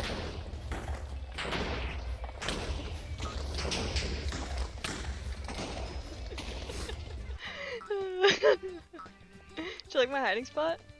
I had to really think about it. I was like, where in the world are you not on the map but could get away fast enough to do that? It was I got left with 2 options. It was either Nether or my safe haven. Now that Kevin had delivered his version of justice, I went out to explore when I received word that someone was in my secret room. Guess who it was? For some reason, Kylie decided to let herself into the evil craft room, which was completely fine. I mean, she wasn't taking anything. The issue was that she wouldn't stop farting. It was at this point that I really began to regret giving her the whoopee cushion relic. It wouldn't stop. There was no end in sight. So I decided to show her evil craft, that way she could stop making the noise, but Whoa, you got bath bombs? yeah, she didn't really take the lesson seriously and decided to bathe in the blood instead of actually making stuff with it. I mean, hey, I'm not gonna judge, but bathing in blood? That's unhealthy. Especially if the person thinks this is a bathhouse. I'm gonna leave a bad review. Yeah, I mean, you soiled the basin. Bro, That it's a would- toilet. That's not a toilet. There's no It looks plumbing like in it this looks like a little house. outhouse. I don't know what you're talking about. I did a little walk around and then I finally discovered how she managed to get inside. I guess I forgot about the big hole in the wall, but you know what? Live and learn. She then proceeded to place down a sign to leave her Yelp review? It wasn't even a good review. It was a 0 out of 10. Something about a crusty bath bomb and getting yelled at for using the toilet. I don't know. The worst part is that she left a 3rd review. I wouldn't even call this one a review. It was more like graffiti. You'll get a chance to look at it later. First, I had to go to her house to leave a bath bomb in her room. There's blood in my house. There's blood, John. That's a bath bomb. Bro, this is blood. Kevin, imagine if I walked into your house at this hour. I go straight into your room and I say, man, this is an ugly room. And then I hop on your PC and open a Google Doc and I write a fake Yelp review and then I walk out. What? It's actually crazy to do. Oh, Kylie, I can't not lie. when I did. Okay. And then to top it off, I go up to your door with a crayon and I just like scribble all over the door and then I walk away. Bro. Do you want some uranium? I'll take some uranium. I'm What a about full some fucking humanoid abyss, man. flesh? You I see that? shaved it off my own body, actually. Parts Look at probably. my Yelp review, Kevin. Is that what I was listening to, John? When we... That was expensive to make, Kevin. Wait, what the? Oh my god. Did you see that? I hope so. Hit me. You're like a crazy man with a fucking scuba mask on, bro. You're insane. You didn't see that purple thing? Place it again. He's delusional. I need to. I'm I not need to crazy. stay away. No, from you. no, I no, need, no, no, no, no, I no. need to stay away from you. Okay. You're. Kevin, give me the insane. box back. I didn't pick it up. I don't think I should. I don't think we could be friends anymore. Here, Kylie, I didn't. take your biohazard. Yeah. Take your Yelp review. No, you can keep the Yelp review and the biohazard. It's fine. I don't want to associate with people that see ghosts. Oh wait, who has my box? Does Kylie? Do you have the box? Here. Kevin, we need to have some. We need to have a serious talk. Look Like a toboggan. Kevin, come here. Yeah, we can do it like that. Kevin, come here. Oh. Look. I'm not crazy. Did you see? Did you see it? Please tell me you saw it. I think we're gonna make this discussion a little faster. I'll throw you off the balcony if you didn't see it. You saw it. I think we gotta have this discussion a little faster. Yeah. So Kevin, ignoring the crazy guy that's eavesdropping. I thought I was invited. It was a meeting. There is a ghost seeing pirate amongst us. Yeah. If it's not Davy Jones that we're looking at here, I don't think we should be seeing any ghosts. Half of your face is a skull. You're basically a ghost. I don't know why me seeing some type of spectral being. Because it's weird. Look, John, She gave You me can 2 see pieces me? of her flesh, and she says she You- collects them. but why is it only you are able I to can see see these the ghosts. Okay, tell me this. Kevin. Can you see this? I hear loud buzzing. I don't see anything. It Because sounds like you you're just can't blowing really hard into a. You don't see me doing that. You see me pointing this object at you, and the noise appears. Okay, look. I'll be out of your hair. I'll take my beliefs elsewhere. Just give me back my box. We don't have your box. I don't We know. where really your box don't have is your at. box. Oh God, I need to leave. I'm being compromised.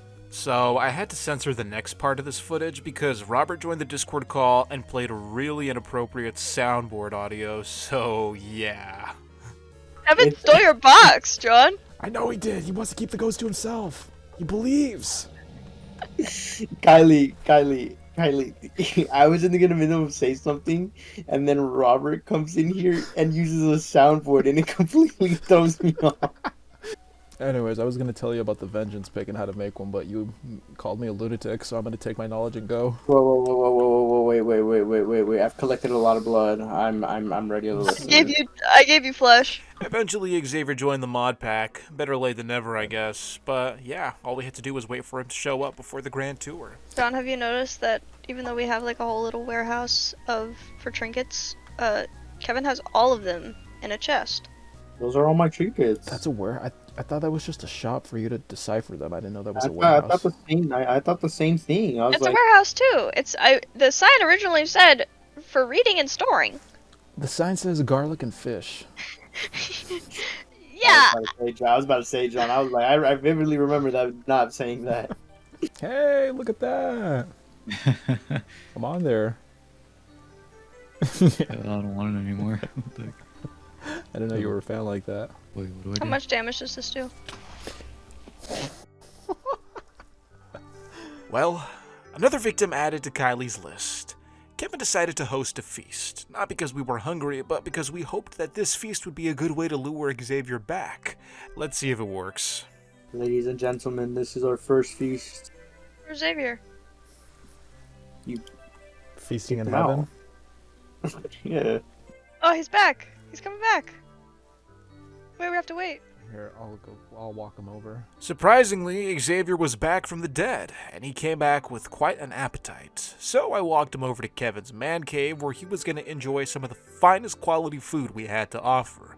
But first, he had to retaliate a little against his murderer, and after taking her chair, he was ready. A true pirate's feast. No words, straight hands. I like what I see. Would anyone like to give a few words? Captain? I'm I straight. have some words. Thank you all for enjoying this feast in Kevin's cave. Xavier didn't really care for anything Kylie had to say. No surprise there. Are we gonna eat food? My food's getting cold. I'm waiting Well, I'm trying to say a few words, but someone over here is doing pirate things and stealing. Oh, sorry. I'm so glad to start this society. Is this a society? I don't think pirates have societies, do they? Hopefully next dinner we won't eat rocks for dinner. So it's been a grand time building you guys all your things. You know, my stripper over here going crazy. It's been a grand time getting things stolen from me, including my domain expansion. Wait, I have a domain too. I understand that. Wait, no, Xavier stole my domain expansion. I understand that the kids can't sit still out here farting, jumping like crazy. So I say we take a seat and have our meal. I agree. I'm not hungry, that's why I was jumping around. Why is there a skull? After the feast, Kevin and I decided that it was time to burn off some calories after having such a heavy meal. So he demonstrated some of his wizard magic on me, and it was pretty impressive what he was able to do with the short amount of time that we had spent on this world. Not yet. We'll get there. Hop on. I can hop on? Yeah. Let's go. Oh! We're a little heavier now though, so it's gonna be slow. Completely fine. So you see any funny movies lately? Pretty nice. Welcome home, Kevin. Thank you. So if we come over here, we'll see my wizardry station. And this is I was in the middle of crafting. Da-da-da-da, da-da-da-da.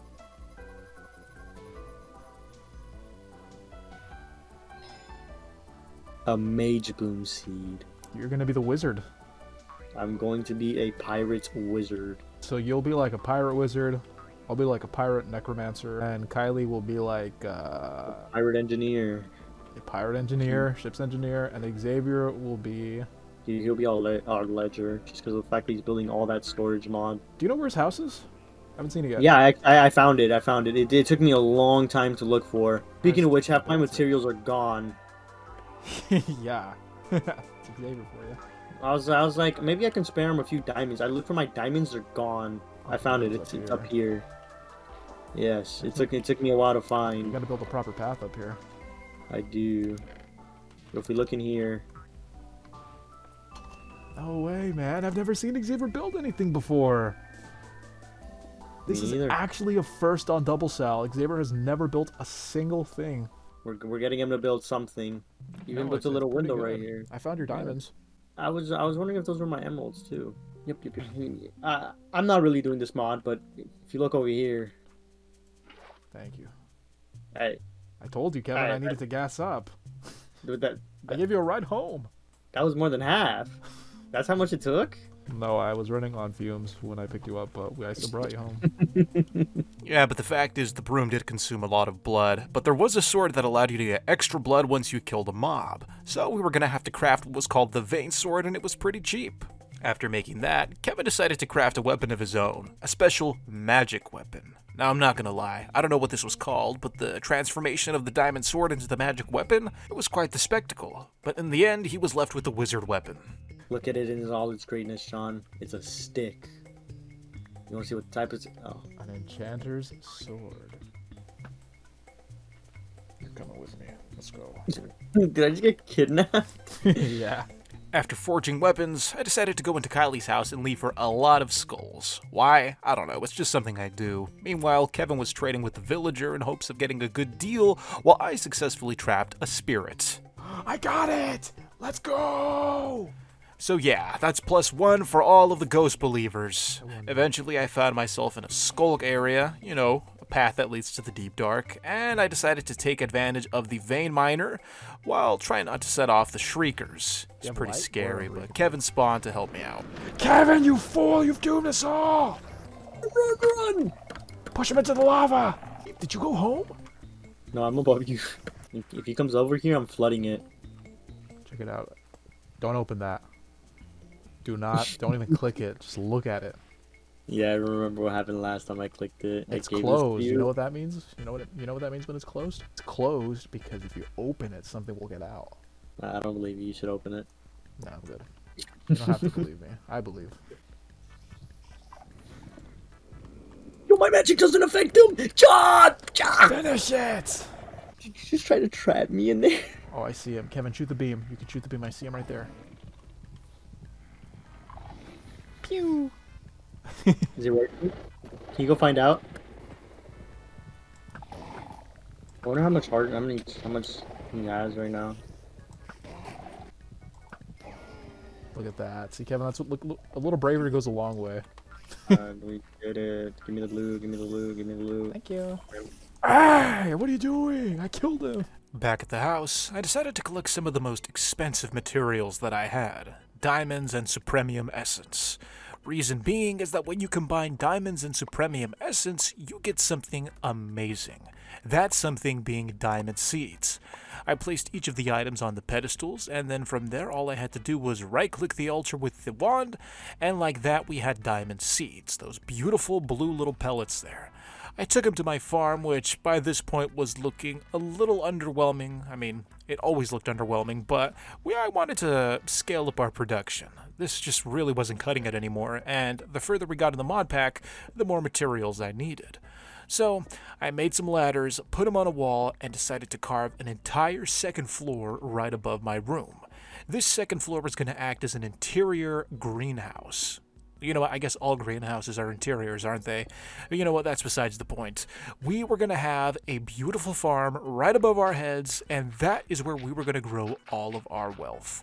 I placed all of the dirt down, and then once I was about, halfway done placing the dirt to fill up this entire room, I realized that I placed it all wrong because I had to put the growth accelerators underneath, so I ended up having to break them all. Once I got my growth accelerators, I went back into the farm and I began construction on a newly designed, efficient farming setup. I placed down all of the blocks, and the idea was to maximize crop production by using only what I had.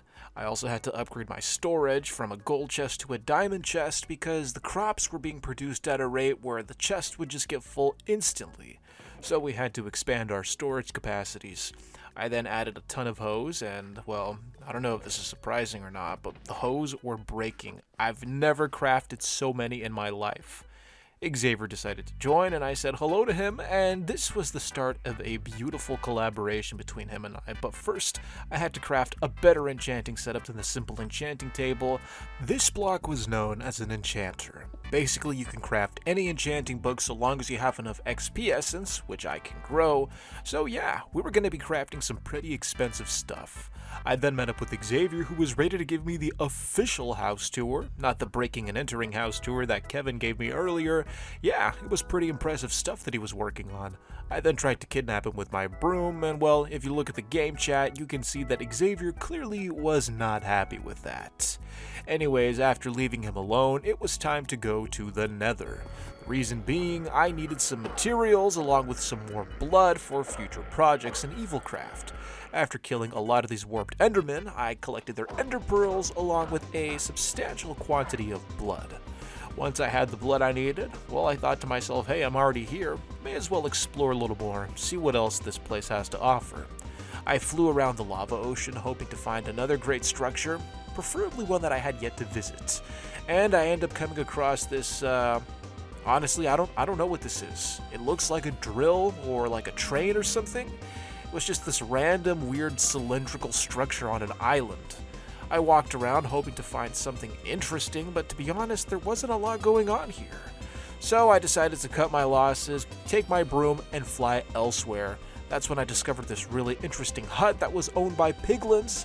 I had to break the spawners, of course, as rude as it is, and there were some gold blocks in there along with some glowstone and pork chops. Kind of weird that they'd store pork chops in their house.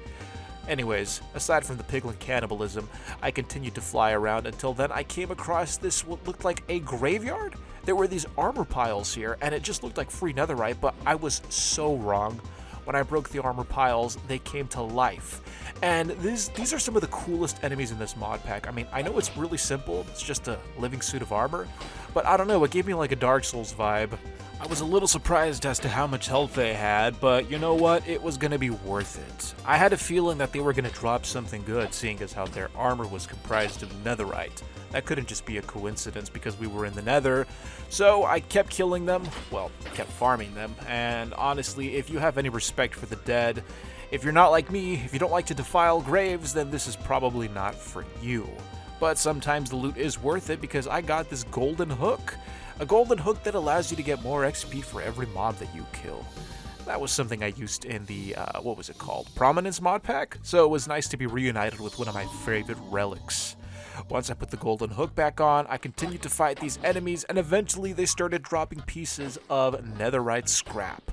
And that is exactly what I was waiting for, and now that I was collecting pieces of netherite scrap, I just decided to stay there and farm even more. At least that was the plan until I started getting blasted by this ghast. So I decided to retreat, and then from there I ended up discovering something even better. This strange structure that resembled a jungle temple. We had found our version of the desert temple in the Nether, and now that we found a version of the jungle temple, well, let's just say I was being extra cautious, seeing as how the last time I was in one of these, they blew up. I carefully placed down some blocks so as to not burn in the lava, and like last time, I decided to mine around the chest this time. Yeah, you gotta be really careful with these chests. They're prone to exploding, as you've seen before. After discovering that there was no TNT, I carefully collected the loot, still a little paranoid that something could go wrong, because for some reason, something always goes wrong. I found an obsidian skull, and for some reason I couldn't figure it out. I mean, it looks pretty straightforward, but then there's that one inconsistent star smack dab in the middle of the pattern. I don't know what to do with that, so I just left. But nearby, there was another structure, this one resembling a stronghold. I don't know whose idea it was to take overworld structures and just retexture them for the Nether, but you know what? I salute you, because the loot in here is phenomenal. If you don't know what I'm talking about, you're about to see. First of all, this structure was massive. There were tons of chests inside and a lot of magic scrolls. Now, I wasn't going to use any of the scrolls, but I knew that my friends would have some use for them because they were practicing the magic mods. So I went around trying to collect as many of these magic scrolls as I could, but I was encountering a common problem that many of you may have encountered before in Minecraft. Your inventory gets full really fast, especially if the items you're collecting don't stack. And that was the case for a lot of these scrolls and a lot of these relics, like this wormhole relic. One of the cooler relics I've discovered, and it basically allows you to teleport. But you know what? Aside from the relic looking amazing, it was still taking up a slot in my inventory space, and while I did have a backpack, the backpack was getting full as well. So it was time to prioritize some of the better items over the, well, disposable items. I guess that's the best way I can phrase it. And it's a little painful, especially when you're in a place full of loot. I mean, you want to take absolutely everything with you. I mean, just look in this chest. A lot of stuff here, and then I come across an attic with even more chests that have even more relics like this space dissector. Like, how can you possibly leave behind a space dissector? You don't know what it does, but it looks incredible. So yeah, look at the backpack there. Prime example of poor inventory management and, well, clutter. Lots and lots of clutter. But you know what? We're going to try to take as much stuff as we can. You know the old saying, no relic left behind. Actually, I don't think that's what the saying is, but that's fine. We'll move on from that. I decided to chase this piglin with the fancy title, known as Drake the Errant. I don't know what his story was or why a piglin even had a name, but he was one of many bosses that kept randomly spawning with, well, these strange titles. As for his weapon, nothing special. Eventually, I ended up discovering every passageway in this Nether stronghold. There wasn't much left here, so I decided to move on, this time to a Nether fortress, where I discovered some of these missiles that Kylie had been using all over throughout the playthrough. And it turns out that they were pretty fun to use. I can see why she was so drawn to them. Eventually, it was time to go home to go check on the progress made by my farm, and we had collected so much Infurium essence, along with some diamond essence from our diamond seeds. That's right, you are seeing some of the first diamonds being crafted in this playthrough. Now, I don't know about you, but to me, that is a huge breakthrough. Such a breakthrough that I had to show Xavier, who was almost ready to collab with me for this project. You see, Xavier was working on some special technology of his own. If I were to combine my farming techniques with Xavier's technology, who knows what we could accomplish? I ended up demolishing my second farm, opting to build a third farm, one that would be the most efficient of all the three. This one would be combined with Xavier's tech, which he was crafting for me, and while he did that, I crafted experience seeds. Pretty soon we were going to have experience essence, and with that we could make any enchanting book we want. Going back to Xavier, because he was doing a favor for me, I had to do a favor for him. You see me buying some sheep spawn eggs for my market block? Well, the reason we need sheep spawn eggs and the sheep that come with it is because Xavier needed a lot of wool. I don't know what he needed the wool for, but for the quantity that he needed, waiting for the sheep wool to actually regrow once I shear them, well, that was going to take way too long. So instead, I was going to shear them at first to use that wool that I initially collected to create what's called sheep soul. That's right, we're going to harvest the souls of sheep, but we can't do that unless we have a little wool to jumpstart the project. I bought myself a grass block, that way the grass gets spread around the dirt. You know, the sheep, they need something to eat for their wool to regrow. You see those white seeds? That right there, those are sheep seeds, hence the reason we need sheep souls, but to actually extract sheep souls, we need mutton or wool. You put either item in a block called a soul extractor, and like that, it basically takes the souls and puts it in a jar. Pretty simple crafting recipe, and once I put that together, I had to give it a source of power, so I used a copper generator that was just laying around, and as you can see, power was flowing into the machine. Next, I had to craft some soul jars with some soul glass and some soulium, and then from there, it was simply a matter of putting the jar in there along with the wool, and now you slowly wait for it to extract a little bit of sheep soul, one wool block at a time. And as you can see, we weren't extracting huge volumes of sheep soul here. We were going to need a lot of wool to actually fill one jar. And to top it off, this generator wasn't cutting it. It wasn't distributing enough power, so the processing was a little slow. I upgraded it to the top tier, that being emerald, and once I gave it some coal, the power surged into the soul extractor. That way we could process the wool way faster. The only problem is that we weren't getting enough wool to process, so I had to breed the sheep multiple times so that we had more producing wool. Once we had a steady flow of wool, I was finally able to fill one jar with sheep soul.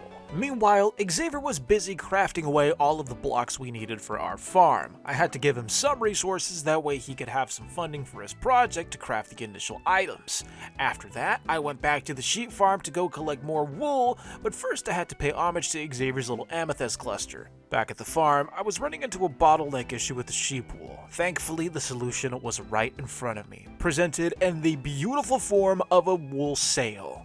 I contemplated whether or not I wanted to demolish Kevin's sails, but I didn't have the heart to do it. That and the fact that they weren't actually the right wool blocks, they were some weird custom wool blocks like wool panels and wool stairs, and that's not what we needed. Thankfully, right across that ship was my ship, and my ship actually had the right wool blocks I needed. So I decided to do a little custom job on the sails. I borrowed some wool. I wasn't going to place them back, but you know what? I guess we could say that this is a haunted ship and that the sails are tattered. At least that's the official story for the boat. When I got back to the base after stealing the wool, Xavier was there ready to deliver the growth accelerators. Now these growth accelerators were beautiful blocks with a beautiful purpose to speed up the growth of my plants. All I had to do was figure out how to turn them on and how to wire the power around. The first idea was to place these blocks in a checker-like pattern. That being for wiring reasons, plus it meant that 4 growth accelerators could be focused on one soil block. Next, I had to wire them all together, and then from there, since they were connected, all we had to do was provide the power. Xavier gave me this energy acceptor, that way we could take regular power from one mod and convert it into a different type of power that was compatible with the growth accelerators. So I took my emerald generator, placed it right next to the energy acceptor, and nothing was happening. There was going to be a few configurations and a little bit of tinkering that we had to make. For example, Xavier had to add an ME controller, but even with that, it still wasn't enough to make this whole setup work. So Xavier did what he does best. He started figuring it out, taking down one problem at a time until finally something was happening. The growth accelerator was working, but not as efficient as it could. You see, I wanted to place 4 of these blocks on one soil block, so we were going to have to make some slight adjustments. As you can see, the blocks are placed in the dirt. They're not supposed to be placed in the dirt. Also, they needed power, so we had to make this resonance generator. The original generator setup that we had just wasn't cutting it, and these growth accelerators suck up too much power. But if they each had their own generator, problem solved. I also made some sheep seeds, and well, that's what a sheep plant looks like. Kinda strange, but you know what, I've seen stranger. Anyways, after crafting that, all I had to do was collect the sheep essence, but first, we were gonna let that accumulate. It was time to go mining. Yeah, I have fortune on this one. What fortune level? 3. 3? Mine this one again. Okay. Give me the rest one that you have. Give me 8. This has fortune 5 on it, and it's basically the same as yours. Really? That's weird. I feel a little scammed. Xavier, come here. Where are you? Oh my god! What? A spirit just spawned in front of me. It was like an angry pig man. Wait, do you hear him? No. You didn't hear that? Oh, it's good so. Oh, don't call me that.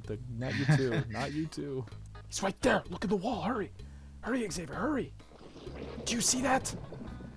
Oh, I see it. Wait, what the heck? I'm so glad you saw it. I have proof. I have a witness now. After our mining excursion, it was time to get back to work. I had to reconfigure all of the growth accelerators, plus I finally had the resonance generators we needed to power each and every block. I placed one generator above each block, and yeah, this was pretty expensive, but you know what? Investments are essential. We're investing in the future, and pretty soon, all of these materials that we're using, they're just going to be a drop in the ocean compared to what we're going to generate. There's the sheep essence, and when you take the sheep essence and you put it in a crafting table, you get wool, which is exactly what Xavier needed. I gave him the sheep essence, and like that, our collaboration was complete. Now it was time to upgrade our armor, something that we've been severely lacking in, and guess what type of armor we're gonna make? Mystical agriculture armor, of course. You see, there are different tiers. Just like there are different tiers of essences, there are different tiers of armor. The first tier is Infurium, and it goes all the way up to Supremium and then some. So here I am with Infurium, the lowest tier, and basically I maxed it out until it was time for the final step. But we won't get to the final step yet. For now, we're fine with Supremium armor. I mean, who doesn't love some red? Red's my favorite color after all. Follow me. This, up this ladder is where the magic happens. This is the work of two geniuses. Where technology meets nature. You see these pylons? These things right here, they power these growth accelerators, which radiate bonuses to these plants, which speeds up their growth. The plants mature, and then they're automatically collected by this pylon. It harvests so quickly, it already went through 3 diamond hoes, like in 5 minutes. Eventually, we were collecting more diamond essence than we actually needed, and that's not an exaggeration. In fact, we had so many diamonds that we were having to throw them out because they were just too common. There was nothing we needed them for anymore. I mean, after all, we were working with some high-end materials. By this point, diamonds were nothing more than just cobblestone. The real prize were the experience seeds. You see, we had this great armor, but it was unenchanted. And, well, enchanting is still relatively expensive because we only have one experience plant. So we were going to have to invest in that. But first, before enchanting, we have to use augments. We have to make an augment table, and once you make an augment table, well, think of it like making an armor upgrade. Kind of like an enchantment, but one you can freely apply and take away whenever you want. For this example, I was going to craft one of the more expensive augments, one that required wither skulls and golden apples. This augment was a special health boost augment, which basically adds more hearts to your health bar. All you have to do is put the augment in the middle with all of the ingredients in the right order, and then when they combine, you get your health boost augment. Then you have to take it to the tinkering table, place your piece of armor down along with the augment, and then from there, you just combine the two. And like that, you have health boost.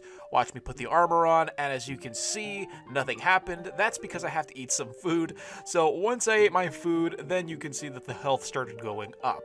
There are many other augments, like some that give you flight, some that give you strength, some which go on your weapons to add sharpness. If you need an ability, the augments probably have it. After that, I went to go give Xavier some diamonds as tribute because you know what? He made such a good contribution to my cause, and now because of him, I had a new system to sort my items. This was Xavier's storage system, one that could store and automatically craft items so long as I input the recipe into his memory banks. To test it out, I put in the recipe for Prudentium. After that, Xavier did some testing, and then from there, I was able to craft as much Prudentium as I wanted so long as the items were in the storage system, and it tells you how much you need and what it's going to turn into. While Xavier was finishing his machine, I decided to fine-tune my pirate getup. I put on this relic, which was a cloak, and it looked pretty cool. Kinda pirate-esque if I do say so myself, along with my hat and then the hook for a hand. Then I supplied Xavier's machine with all of the Inferium essence that I had, and trust me, there is a lot more on the way. With the Inferium essence now entered, I could finally craft Prudentium, and the Prudentium, well, thanks to the machine, was being produced at a slow but steady rate, one that allowed me to continue doing other tasks while this stuff crafted on its own. From there, I went to the Nether because now it was time to start preparing for the end. I had to go find some blaze rods along with some ender pearls because we had to activate the portal for the stronghold. I walked around this fortress, which was right by our portal, hoping to find some blaze spawners, and they were a little hidden, but eventually I found one. I spent a few minutes there collecting blaze rods, and then once I was finished, it was time to search for that warped biome where we had all of those weird-looking endermen. It turns out that their ender pearls can actually be converted into normal ender pearls. The only downside is that the drop rate for these endermen, it's pretty low. These ender pearls were kinda rare, so to help me out, Kevin teleported, and from there it was just a race to see who could get the most ender pearls in the shortest amount of time. Here's me converting the ender pearls there, and I think 15 is more than enough. Now that I had all of the materials I needed, it was time to make some last-minute preparations, like making some enchanting books. You want a mending book? No problem! Just put wither skulls, the right amount of XP essence, and a book, and like that you have mending. I also had to stop by Xavier's to give him more sheep essence because this stuff was taking up too much space in my chests and I just had no use for it. After making that little delivery, Kevin and I made a quick pit stop to the Deep Dark where we could get more items like this night vision goggles set. This was going to be extremely helpful, especially for dark places. I mean, just look how effective it is here in the Deep Dark. I could see everything. I was also looking for a material called Alvamodium, which is basically one of the rarest ores in this mod pack and basically an endgame item. I couldn't find any. Thankfully, Kevin had plenty of blocks which he collected from his secret mining dimension. It's not really user friendly, but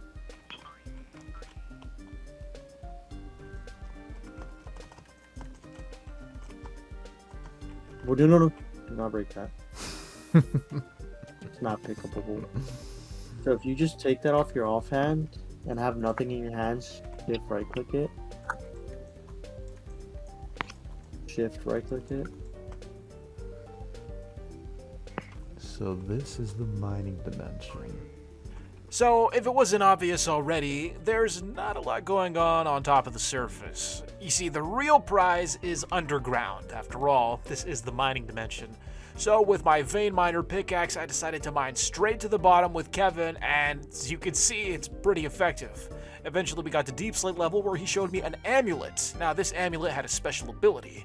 When applied with the right ore, all you have to do is right-click the amulet, and it shows you a highlight of where the ore's location is. Basically, if you want diamonds, this thing tells you where the diamonds are. It's basically cheating. Yeah, I got my Oreos and my milk. Oreos and gooning? How old are you? How old do you think I am? 25. Do you think I'm mature for my age? How old are you? Don't answer that. You sound like a pedophile. Kevin decided to quit Ars Nouveau because the magic spells weren't powerful enough. Instead, he chose to go with iron spells instead, a more efficient mod pack with stronger spells. To help him get started, I went with him to the Nether to collect arcane essence. That way he could get his feet on the ground. Oh, Kevin, why did you jump? Kevin! It wasn't a safe journey. Kevin was being ambushed by swarms of piglins. Thankfully, I was there with my Supremium sword to clear them out. After the mob was cleared out, we continued to explore, searching for more valuable items. We eventually found ourselves another structure, this time with more loot. I don't know what to do, man. Baldur's You Gate's so strong. You gotta go right now, Quentin. Got a man that's about to be over 50 in a few years talking to me, telling me to do stuff to me for no reason. Who said anything about me doing stuff to you? Some of the last loot we collected were simple items like smithing templates along with some more arcane essence. After that, I returned back to my base to find a ton of skulls in my evil craft pool. Gee, I wonder who could have placed all those skulls there. Then it was time to upgrade the ingots even more because I was going to make myself a pickaxe, one that was indestructible, along with a bow. That way I'd be prepared for the Ender Dragon battle. Once I had my brand new weapons, it was only natural to want to test the weapons. So I went to Kevin to commission him for a test, and he was a little hesitant, but eventually he agreed. 4 hearts worth of damage, and of course I had to pay him for his services. Thank you, Kevin. Here, as payment. Pick the back up. I will need it. Okay, I can make an Eldritch manuscript. Why'd you back up? It turns out that the materials I gave him allowed him to craft powerful spells. Speaking of powerful, it's time to craft Awakened Supremium, the strongest item in mystical agriculture, and to do that we had to get dust by killing a wither, along with crafting an altar and some elemental essence. Now, to make elemental essence, we have to make the elemental seeds. And to make the seeds, well, you know what, let's not get ahead of ourselves. First, let's make a space for the altar. I had to break up a lot of stone because we were going to make an expansion on the second level where our farm was. This expansion would allow us to have plenty of room to do the ritual. Once I was done making space, it was time to chop down trees. That way I had enough materials to make the platform. This platform was going to be comprised of oak slabs along with some oak logs that had a special texture. This was going to prove to be a little tricky for me. For starters, I had to incorporate this build into the side of a mountain. I wanted it to blend nicely and not just have some structure sticking out of the side of a rock. But essentially that's what it was in its core. I also wanted it to look comfortable, cozy from the inside, which is why I added these glowstone lamps. Well, they're not lamps, they're just retextured glowstone blocks, along with these beautiful oak balcony block railings. The next step was to create these columns out of the logs that I had textured, and this would act as the support for the upper half of the rock. And this is what it looks like from down here. And honestly, it doesn't look great. I figured I was going to have to add a roof because the way the logs went into the mountain, it just looked really strange. But there you see it with the roof, and I had to build this while I was flying on my magic broom. It's not the most mobile thing ever. It was a little tough, but eventually I got it done. The next task was to collect orange flowers because I needed orange wool blocks if I was going to craft any of the altar blocks. But first, a little pit stop on this floating island with an interesting structure. There were spawners, but nothing was spawning because obviously it was daytime, so I decided to take a look inside. There was a throne along with a book. I decided to pick the book up so I could have some context as to where I was, and there it told stories of a king and his most prized possession. The most prized possession being his throne, which I decided to steal, but it turns out that I was fooled by a trap. I plummeted to the bottom of this pit where I heard tons of monsters coming in from the other side of that door and a sign telling me that treasure and adventure awaited me. I went through each monster with my sword, and honestly, this was a piece of cake. Had I stumbled upon this earlier in the playthrough, it would have been way more challenging. I found another book that told me that the king and his treasure were on the top floor, so it was time to climb out of the dungeon and make my way up towards the tower. I circled around through this really small threshold, and eventually I was met with throne room again, along with some ladders that led to the upper levels of the castle. I ignored the throne. Honestly, we didn't need gold blocks or emeralds anymore, but who knew what was at the top? I found myself in a room full of beautiful decorations, but no treasure. I continued to climb until I came across another room full of monsters and spider webs. Now, for some reason, my sword was acting up and it would not mind the cobweb. I have no idea why. So I was gonna have to weave through all of these webs, taking the damage from the mobs. Eventually the spawner was broken, and I used Vein Miner to clear out the cobwebs once and for all. Only one floor left. I climbed the scaffolding and entered a room that was abandoned.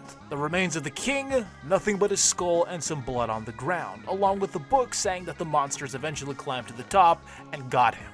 As for his treasure, just some enchanted books, so nothing good here, just a little adventure, but that's about it. Once I had all the orange dye I needed, I returned to the base and used sheep essence to craft myself some wool, so I guess I did have some use for them after all. With the wool and the dye now combined, I had orange wool, the ingredient I needed to craft my altar. With the altar crafted, all I had to do was put the pedestals together, and then from there I had to craft myself some chalices. The chalices would be the vessels where I'd store all of the elemental essence. 4 chalices for each of the 4 elements. There's the holographic outline, and here is the setup finalized in all of its glory.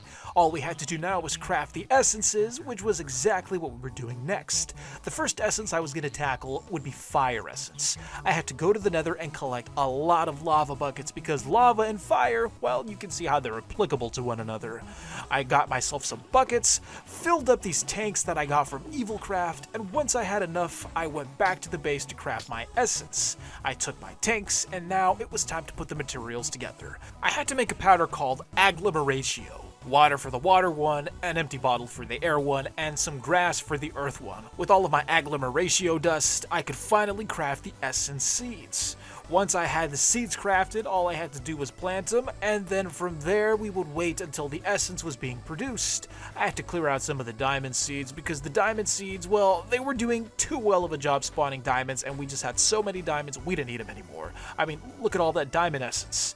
The next thing on my list was cognizant dust, which you can get by killing a wither. So I had to craft wither-proof blocks because I wasn't trying to fight the wither legitimately, and to do that you have to make wither seeds, which requires wither soul, but we'll get to that later. I had to collect the essence because it was already being produced and the chest was full. Once I had the essence collected, I placed a separate chest right by the altar where I stored the essence until I was gonna need it. Then I got to the soul extractor, put some coal in it, and with coal you can get wither soul. We needed 4 wither soul jars to actually make a seed, and once we had the seed, we'd be spawning withers like there was no tomorrow. All we had to do was wait, and eventually I had the materials, the seeds were crafted, and now it was time to plant them. The wither skeleton seeds create wither essence, and with the wither essence we can craft a few items, but in this case we're going to craft ourselves some wither-proof blocks. A block that's essentially wither-proof. It can't be blown up, it can't be destroyed, it's perfect for a wither farm. There is the witherproof block right there. Isn't it just beautiful? Look how clean it looks. We're going to take our witherproof blocks and we're going to go down to a familiar space, a site of tragedy, a site of horror. We're going down into Kylie's former monster spawn project, a project that never saw the light of day. The reason I chose this location specifically was, should the witherproof blocks fail, the wither would be buried under multiple layers of stone. If it was going to destroy anything, it would have to fight its way to the surface to do so. This was the perfect place for the safest wither farm ever. I placed the blocks down, and then from there, it was time to spawn the wither itself. I was a little nervous, but also confident that the wither-proof blocks would do their job. The wither slowly generated, and now it was only a matter of time before we saw if this was a fail. Thankfully, it wasn't. The wither spawned, and he was suffocating in the blocks. This project was a complete success, and because I had my Supremium sword, it only took a few hits to get the wither down to 0 health. Once he died, I got all of the beautiful prizes that come with killing a wither, including the star, along with some extra modded items. But there was one thing missing. The dust. Reason being is because I have to have an enchantment on the sword called Mystical Enlightenment. So that was one wither wasted. Thankfully, we still had some skulls left over, and once I applied the enchantment on the sword, it was time to test this again. A second wither spawned, and just like last time, this was a piece of cake. The wither went down quickly, and after a second attempt, we had our cognizant dust. Finally, we were ready to farm withers like there was no tomorrow. One by one, each wither fell until we had killed so many that I was even given a wither trophy. I also collected 9 wither stars, and then from there, it was time to craft ourselves some awakened supremium. This was a little complicated, but try to follow me here. You have to make some supremium blocks. Once you make your supremium blocks, you put them in the center of the altar. Fill each of the 4 chalices, one with each essence, and once you have all of the chalices filled with every essence, it's finally time to add the dust to the pedestals. Once the dust is on the pedestals, everything is combined, and like that, your supremium block becomes awakened supremium. Sorry if that was confusing, but that's just the best way I can explain it. Now we had to upgrade our diamonds to awakened supremium diamonds, and from there, we were upgrading our weapons on the altar. With the weapons upgraded on the altar, we had finally maxed out all of our mystical agriculture gear, and now it was time to add augments, like this augment right here. 4 nether stars is expensive, but you know what? It's totally worth it when you find out what this augment does. Once I combined all of the ingredients together and applied the augment onto my armor, I was able to perform one of the best things you can do in survival Minecraft: creative flight. That's right, we were going to be able to fly anywhere, anytime, without restrictions, as if we were in creative mode. Check it out. This right here, this is what we were striving to accomplish. Creative flight, the ultimate goal of mystical agriculture, at least in my opinion. I was soaring around the base, free like a bird. I was bound by nothing now. I could build whatever I wanted, however I wanted, because honestly, building is so much easier when you can fly. Eventually, I had to touch down back at the base, but yeah, this was a great accomplishment. I also added some extra augments to my sword, like strength, kind of like sharpness, makes it a little stronger. I don't mind dying, but I prefer wearing my armor. This sword doesn't do that much damage yet. It's not enchanted. By the way, I can promise that you will survive this. Oh. Never mind. No way. I didn't think it was gonna be that strong. So yeah, I accidentally killed Kevin, but it's okay, nobody got hurt. After chopping down a few trees, I collected a bunch of logs because it was finally time to add some progression to our base. You see, Kevin was retired. He had no plans on building anymore, especially after cooking himself alive. So I was gonna have to step in and build the rest of Booty Bay. But that's okay, I don't mind building. Meanwhile, Kevin got some new armor along with some brand new spells like this magic missile spell. He also had the ability to shoot lightning out of his hands like Emperor Palpatine. On top of that, he had the ability to teleport, which was perfect because we were going to the end, and getting around in the end is a little tricky unless you have Ender Pearls. With the Eyes of Ender, I was able to quickly locate the stronghold, and from there, it was a matter of just digging down and finding the portal itself. I wasn't really going to explore the stronghold because we had all the gear we wanted. From there, all I had to do was put the pearls into the portal frame, and then we'd be ready to go. The guys were getting their gear ready, and now it was only a matter of time before the dragon was finally gonna meet his end. It was time to meet up. Let's do the classic screenshot. Xavier, you don't have pyro gear. You look like a guy. Bro, I am a guy. Here, I'm just a here. mad scientist making my machines. You just Yeah, got I'll- button slippers. I'll give you my My pirate gear. pajamas are now. Alright, let's go. Rip Kylie. Everybody say Rip Kylie. Kylie. Rip Kylie. Hello. Okay, we got it. Oh, let's go. Oh, almost fell. I did fall. Oh, this is different. Wait, no, it's the same. Well, this is the prominent one. With the barnacles. Why is a bell ringing? You go. I'm a wizard. I'm a wizard. I just be teleporting places. I'm lagging. I'm missing out the cool animation. Oh! Don't worry, guys. It'll be a couple seconds. Look out, Kevin. Ow. Why are you standing there? Teleport to this one. Okay. John! What is that orb? Oh, I put the wrong thing. That's a black hole. Get What away is- from it. Is that gonna like It's gonna insta-kill kill me? you. I don't know. I haven't used it yet. Okay, let's wrap this up.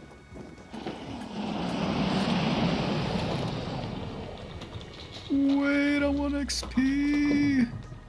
Wait, on God, I need XP. Thanks to the power of Supremium armor, the dragon was annihilated. From there, I continued to make more improvements to our base, also preparing for the next dimension we were about to take on, the Twilight Forest. Do you guys even know where like the end portal is? Oh, He's gonna kill we her. killed the dragon yesterday. Oh. Why am I here then? Kylie I just don't know Redemption. The Kylie Redemption arc is over. What? She What? proved she wasn't about it. What do you mean? You said you were seriously gonna play this mod pack. I am serious. I decided to put the portal to the Twilight Forest inside of this cabin I hastily put together, and if you don't know how to make one of these portals, well, where have you been for the last decade and a half? I threw the diamond inside, and like that, the portal was activated. All I had to do was wait for my friends who were taking their sweet time, but you know what? I don't hold that against them. This was going to be a long journey, because we were going to do every boss in one go. So the goal, Kevin, and it should be pretty easy to attain. Kill every boss in this dimension tonight. Saber, I'm gonna drop you right in the middle of this arena. This doesn't hurt him. Oh wait, we're ready? Ow, ow, ow. Oops. He was way too much damage. Who gets to I keep don't the know. trophy? I wasn't able to hit it, so I didn't get the achievement. What the hell? What's next? The Lich? Alright, what spell am I gonna use this time? Black hole maybe? Are we gonna get killed in that, Kevin? I don't know. But I feel like this is the perfect time to use the black hole. Look at this painting. I want to appreciate this painting of Pride Steve. It's a Steve. He's holding a pride flag. Look at that. Alright, where's Pride Steve? He's right here. Check it out. You should take that. You should take that painting. He's cute. He's an ally. Oh my god. Xavier? Kevin, you should demonstrate the power of the black hole. I've never actually seen what it does. I'm gonna watch safely down here through this observation glass. Oh, wait. I'm not gonna have enough time to cast it. I just almost got blown up. Jesus Christ. He killed you? Kevin! Yeah. How do you break a shield? You have to like. You have to kill him right here. He's right here. I don't want to accidentally hit someone. I'm up. Oh, he's actually hurting me. Oh my goodness. What? That's the first time I've actually died with his armor. He's just standing there mocking us. He's not even attacking. What? There's What multiple is of them this? around. Why would you use it when I'm right here? Kevin, I'm stuck in a corner. Kevin, I'm stuck in a fucking hole. Kevin. I had to check if the Lich would start dying to that or not. I'm sorry. It looks like he's not. invincible. I'm gonna die to There's- this. Yep, you have to kill the other one. Like, there's multiple of him right now. No, there literally has to be something. This happened where last time. Like, me and John couldn't find him. Well, You can wait. You have to kill the phantom ones. not those ones up there. There's like another one you can hit. There's a fake one right here on the top floor. He's still There's attacking. another one. I think it's happening on there, bro. Nothing useful. Backpack. Yeah, he is. He is. Look. Ah! Oh, what the Oh, heck? I forgot. I'm sorry. There we go. Yay. Why did I not get an achievement? I'm literally. Is that his crown? Okay, what's Wait, I next? saw it first. Xavier, is it the Hydra or the Urgast? No, it's the Minotaur. Oh, that's annoying. Bro, Why is that annoying? Bro, that I hate that one. Cause you gotta go through a maze. I'm good at mazes. Oh, I found one. You did? Yeah. Okay, Kevin is here. TPA to me. All right, let's split up. Wow, gang. this is extremely ugly. Why is it ugly? Oh yeah, we can't really break these either. When did that become a thing? What is this? Where'd you What? go? There's an invisible thing here.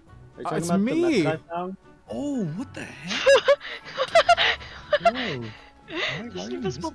There's an It scared invisible me. I was thing like- here. was like, I got "There's an enemy here." I got a cloak. Oh, did it freak you out when you hit the air and you caught on fire? Yeah, I was like, bro. Oh, they thought of this already. Why? What What'd happened? you do? There's bedrock down here. No, What are we even looking for? I've never gotten this far. the boss. So these mazes are 2 levels. We're looking for the entrance to the 2nd level. It's just another hole in the ground. Bro, you are covered in slime, Kylie. I'm what? Well, I'm covered in it. You're green, You guys have been gooed on. yeah. You've been good. Oh, I found him. The Minoshroom. SpongeBob. I know what to do. He's a centaur. Oh my god. Wait, what the heck was that? I don't know. He just did some crazy move on you. Kevin, your stupid fucking spells are breaking the damn game. I think we all have to eat it. Oh wait, where? Wait, what? I need some. The beef stroganoff so we can kill the Hydra. There was only one. Oh Incredible. wait, I have 2 more. Who wants it? Where's John? Right here. Kylie, for your sake, I suggest you toss me one. Just throw them on the ground and see what happens. I'll hide them in the maze. Stay there. They're hidden. Okay. Don't move. Poor John. Did you put them in the same spot? Because they got that at the same time. No, they didn't. No, they didn't. No, Xavier literally watched me miss the fucking. Yeah, you The just jumped meat over me stroganoff. really quick. Oh, we have another meat stroganoff. I have another beef stroganoff. That's amazing. Gonna happen. I'm gonna hide it. You have to find it. Close your eyes. They're closed. It's hidden.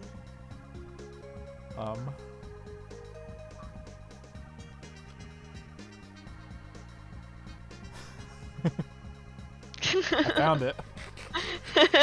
Bro's actually Hey, creative hey, you're mode, cheating. How am I? This is a speed run. No, Kylie. I saw Kylie flying. Kevin, this is a boss where I do want to see you use your powers. Like, do the thing where you spawn missiles out of a black hole and it just drops down on it. Reds, I mean, Well, I have 7, Kevin, so you don't have the same what amount. was that? He's immune to magic.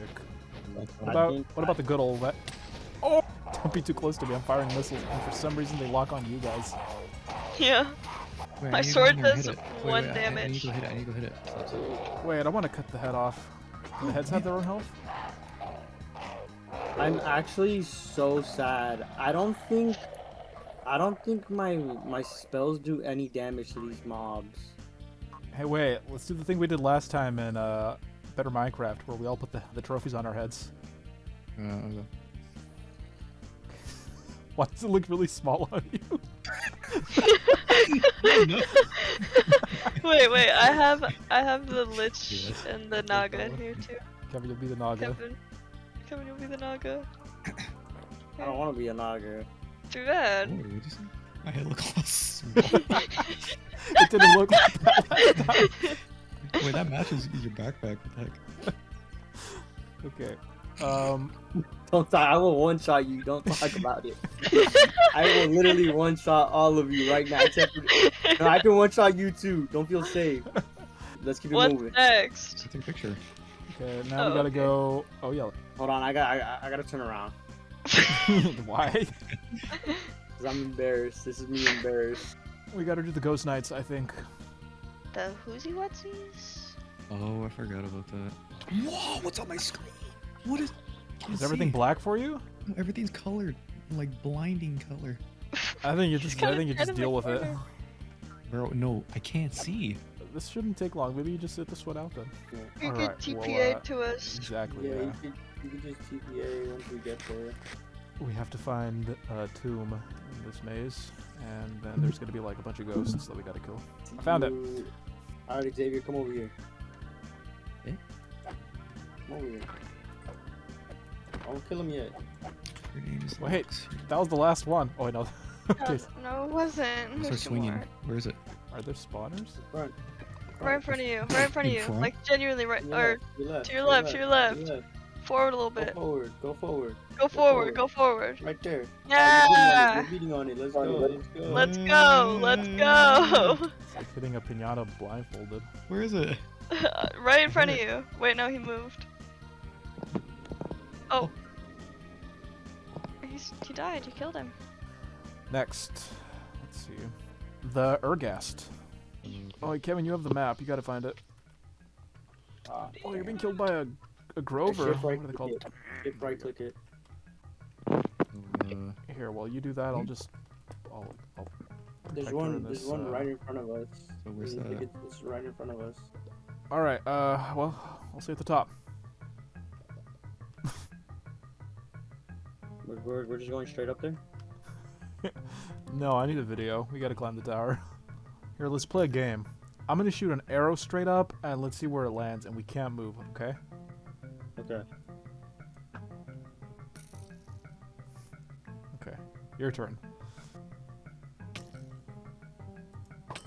That one got you. Oh, another one me. Oh, another one me. Have you gotten hit yet? Oh. Okay. I thought you said we couldn't move. Why am I watching you move? I ran out of arrows. I gotta pick them up. Iron essence. You put me in jail. Jail. Sure. Hey Kylie, do you mind handing me the Phantom Knight trophy? I don't know. It looks kind of cool. How do I look? Oh, yeah. It's kind of ugly. You look like a look like a regular like- skull that was burned. I like the mushroom one better, anyways. But Kevin, you look good with the Naga head. Wait, put it back on. I wonder if it looks different for me because it doesn't have the helmet. It's just the skull. It has the helmet for me. I'll settle for the Snow Queen trophy instead. I'll settle for that one. You know, that's fair. You can have the snow. Actually, no, that's an Xavier trophy. Xavier likes that one. Xavier has a little head. We can't take that away from him. Do I still have my head on? Bro. You have to keep it on. Keep it You have to on. teleport to us. Is this Wait, Kylie, what ended up happening to your pirate skin? Take it off. Where's your pirate skin? I mean, I got a pirate getup right here. Look, I got the waistcoat. I got the hook for a hand. I have the hat. My It's not a outfit came cowboy together. hat. It's multi-purpose. Now, do you really want to do this, Kylie? Do what? I have slime. Can I slime you? Oh! That's a thing? That's gross. It's like you wipe snot on me. Bro. It's crazy. The slime reaches you, but the lightning doesn't reach her. I'm gonna use a magic. Throw that at me again, and I'm throwing a magic arrow. I couldn't see it because my hand was in the way. We have to start at the bottom. Bro. Why are there lasers? Oh, it's green for me. Oh, Kevin, if I get to the top and you're there and you tell me what took you so long, I hit you with an arrow. Josh. well, no, like for real. What took you guys so long? I'm up here all alone. He's looking at me. Oh, he spawned. No, Kylie lied. I'm here.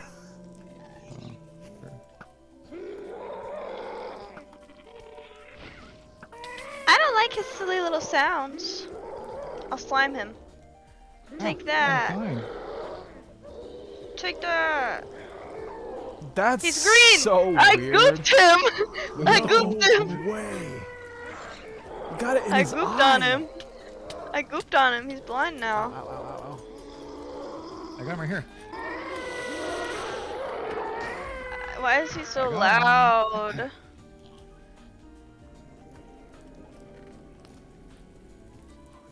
Bro, you were there waiting for it.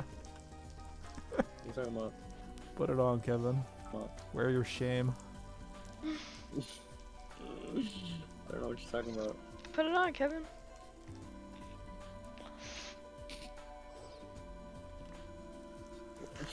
Xavier took it. I was giving it back to you.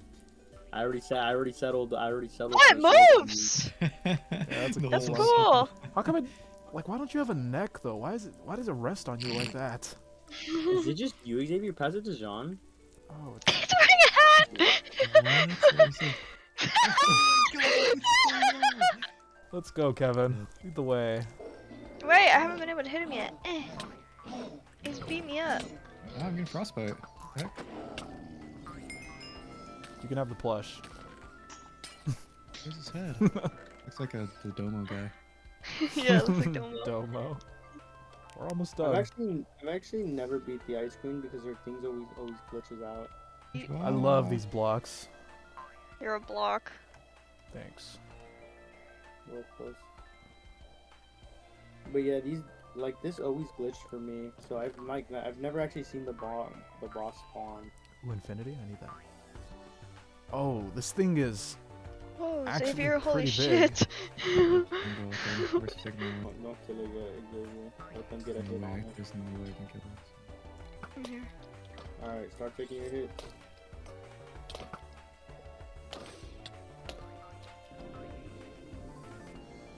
Hooray! Let's go. It was you! What? I don't have it. That one suits you. Okay, now we have one last task. We have to find magic beans and grow a beanstalk Why do we have to grow that? so that we can get to the giants. Do you mind passing that over? Why? Xavier gave it to me. While Kevin and Kylie decided to have a little dispute over who got the Ice Queen trophy, I admired this beautiful penguin. That's horrible. I was recording them, and I zoomed up really close to one's face, and I could see like hopping in the distance. Like that was like an actual like foreshadowing. Kevin, you can have it if you can find me. 'Cause I don't want it. I like the mushroom one. Kevin declined Kylie's offer, saying that it was too late, and then he just disappeared, leaving us wondering where he had went. I need to save you. Oh my gosh! I got a penguin trophy. They'll always be with us. What happened Wait, to Kevin? lost it. I lost the trophy. I thought we were gonna go find magic beans. I thought so too. I was waiting for you guys to do it. I don't have the map. Like, that's the only way to find it. He's just mad because I took the fucking thing. And I was gonna give it to him anyways, but... Yeah, that's the last thing I heard him talk about. Oh, Kevin is alive. Nod your head if you can hear me. Are you able to talk? Are you talking? He's choosing not to. Hello? Yeah, hi. Bro, Jesus Christ. You know how long I've been talking? No, we're playing like I was playing charades with you. You just No, communicating through hand gestures. I'm out here rebuttaling Kylie, and I'm out here like, yeah, I went home with Xavier. We thought you were having a breakdown. No, I'm out here, like, I'm listening to you guys say this. I'm just out here organizing my chest. I'm like, what are you guys talking about? Oh, I'm literally trying. I'm out here like, why are you calling me a baby? I'm Think we were literally just messing with you? organizing my chest right now. I think they're underground. Trolls. What are we looking for? Trolls. I think they're big. Oh, we have Like, the- Jeez. Big black obsidian. Giant obsidian. Mine? Mining? Mining it. You can't mine that. You need a I've- giant pickaxe. I can mine it. It says I can mine it. I have a little check mark. What are we doing with these trolls? We need the magic beans. Did they drop them? You do a little trolling. Jeez, Kevin. You sure we're supposed to kill them? Yeah. We can't trade with them. Ow, Kevin. Ow, Kevin. Ow. They're evil. Oh. I am lagging. Is the game frozen? Yeah, I was about to say the game froze for me. And I don't have a single bean. Hey, the game froze for me too. Wait, what the heck? I'm not gonna lie, Kylie stopped talking as soon as the game froze. We're cooked. Oh no. Oh. no. Uh-oh. Yeah, we're cooked. Hello? Oh no. Ah! Ah! Ah! I'm in the cave the heck? in the very back and I see this massive ball of light and Kylie swirling around it. Yo, John, I can't stop laughing. I can't stop laughing. By the way, I have 3 magical beans. I have a magical bean. I am a magical bean. Yeah. I have 2 magical beans. What does that mean? Bro. No, God. Yeah. What? What does that mean? Wait, I didn't think of anything of it. You said that and just like, I have 2 magical beans. Okay. What the? Did she pause for a reaction? Yes. No, I didn't! Weird ass. Man. Let's go plant the beans. Okay, so we did it wrong last time. I think we have to plant it on like a specific type of soil. Oh, jeez, Kevin. Are you guys? Oh god, You planted the beanstalk already. I'm being trolled. You guys should plant. What is that? Kevin, stop! Wait for them. Wait, you guys are there, Will. He planted the thing. It Wait, was very... John, what is that? That's the last Stop, destination. That's stop, where we're gonna wait, fight the stop. last boss. If they updated the Modpack. Oh, What? One of them in iron What armor. happened to the... You pushed the guy off. Oh, hey, stop! Don't knock him off! Don't knock him off. We're Oh, goodbye, me. Wait. dealing with imbeciles and Imbeciles. Oh, you can see the castle from here. bro. Hey, there was an item that we needed to burn through the thorns. Did we get that? Who the fuck took it? No, I think that guy that fell probably had it. 2, what the hell? Lamp of Cinders. With the giant's pickaxe, you'll want to head back to the troll cave to find the giant obsidian. Okay, we have to break the giant obsidian back in the cave. Pull that back out again. Wait, where's the guy? Wait, I want a pickaxe. I think he hit the ground too hard. No way. Go, Kevin, go. Wait, do it Hey, again. wait, Look at me, wait, look back wait. at them, and then shake your head like, man. Oh, hold on, right here, guys, right here. We got it. Ooh. We're friends. Come out here. This is the end of progression for now. The final castle that awaits on the plateau is still unfinished and a work in progress. If you would like to keep up with the mod's development, you can join our Discord server. Where does it say that? 'Cause I know it says that before. I said it in my chat. Still not done. Bro, I'm Nothing just done. flying through this. The doors and stuff are cool though. Is this project abandoned? I thought it was. Like the last time they updated it was like years ago. Because on the quest log, there, it says the final boss. Oh, there it is. Is not implemented. Okay, well this was fun. Good job.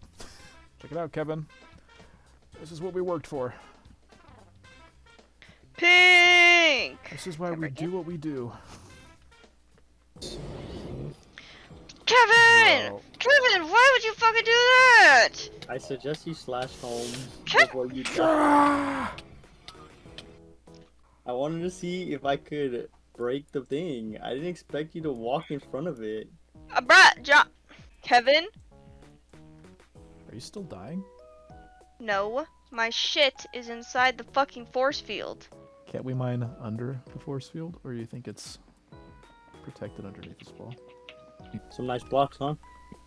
Yeah, they are pretty nice. Look at this. This would be great if they finished it. This Yeah, we'll get interior some is doors for you. massive. What is this massive penguin statue outside my house? It retained its I don't size. know. I don't know what you're talking about. Freaked me out. I thought my game was breaking. Oh, Kevin said he wanted to like have a monument in this pirate island. We have one now. You? Oh, we're still small. Bro, I did not want this to be the monument. Why not? Bro, this is a pirate cove in the middle of summer. Look at our surroundings. You bring a penguin here? That's animal cruelty. He's a pirate It's to penguin. It's to show that anybody can belong. I was gonna make a lighthouse, but I think this is gonna be fine. So, it turns out that penguins don't make the best lighthouses, but come on, doesn't that thing just look phenomenal right there where it is? We were gonna keep it. There were other things I wanted to work on, but first, a mystery I had to solve. Why does my furnace look like a present? Courtesy of yours truly. What did you do to it? Give it a present. Does it do anything differently? Or does it just look like a present now? So it just looks like a present. Do you not like it? Is it too tacky? No, it just threw me off. I thought it was like an augment or something. I mean, I can get rid of it if you want. Are there any other options? Sadly not. I mean, I like it. It goes with the carpet. It was time to make another contribution to Xavier's scientific efforts, so I was crafting myself redstone seeds, while Kevin was logging off for the night. Guys, go to bed now. I got a good Mood Airplane. I got a good Minecraft session. And you're in love. Really? I need to hire you guys as like sweatshop workers. I hate converting these essences by hand. It takes so long. I went to go check up on Xavier, who was still waiting for his redstone. Now, the redstone seeds, they were growing in the farm, and I was waiting for them to accumulate, and I just wanted to keep them updated. After that, while I was waiting for the redstone to grow, I decided that it was time to upgrade my weapon with looting. I decided to max it out with the highest looting there was, looting 7, which meant I had to combine multiple looting books together. Shortly after, Kevin invited me to the deep dark ancient city. He wanted to go on a Warden hunt because he needed some of the materials that they drop for his mod. So I put my night vision goggles and the hunting commenced. We killed a lot of Wardens, and it was very easy to do because of my Awakened's premium weapon. All it took was a few hits, and honestly, there wasn't any damage the Warden could deal that could kill me. Oh, he's hiding. Where is he? Yeah, he really is. Hold on, I'm gonna go see if I can spawn these over here. Are you scared or something? Oh, these guys are not scared. My bad. In the end, we killed multiple Wardens, and Kevin had more than enough materials to continue his mod. I also placed a skeleton in Kylie's house. This time I blew it up to maximum size. One final goodbye before the mod pack came to a close. After all, we were nearing the end, and this just seemed like the appropriate thing to do. Once I was done adjusting the skeleton, it was time to check on Xavier once again, who made extreme upgrades, this time with Noah showing up at the very end as well. But yeah, Xavier had made some groundbreaking technology in the field of building. He could generate buildings at will with the proper tool. He could also make them disappear. Look at this wall right there. Okay, I'm looking at it. Oh, okay. Whoa, whoa, whoa. What's happening? What are you doing? That's crazy. Where do the blocks go? Or do they just disintegrate? Can we get out of there? That's insane. What? It just You can voids have, like- them. You can bring You them can, back. like, fall there. What if I put a Just, like, block have in a there? miss- though. I don't know. Wait, go stand inside of it. Please. Oh. Oh my god! Ah! Oh, there's a hollow space in here. I lived. No way! Hey, bro! Guys, I think it's time.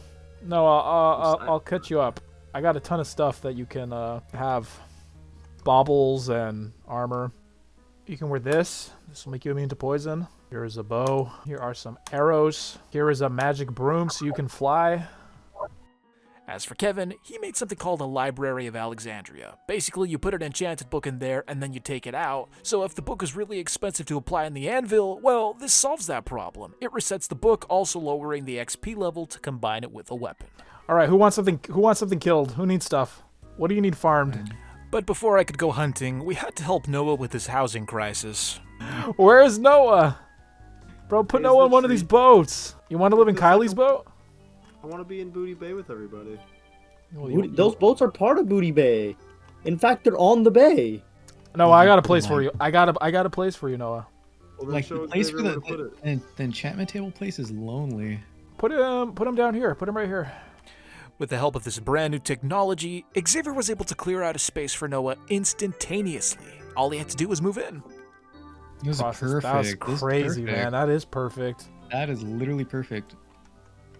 I'd like line it up. Oh, that's yeah. right Hey, there. hey, hey! That's These are perfect. banned. These are banned here. What are you doing?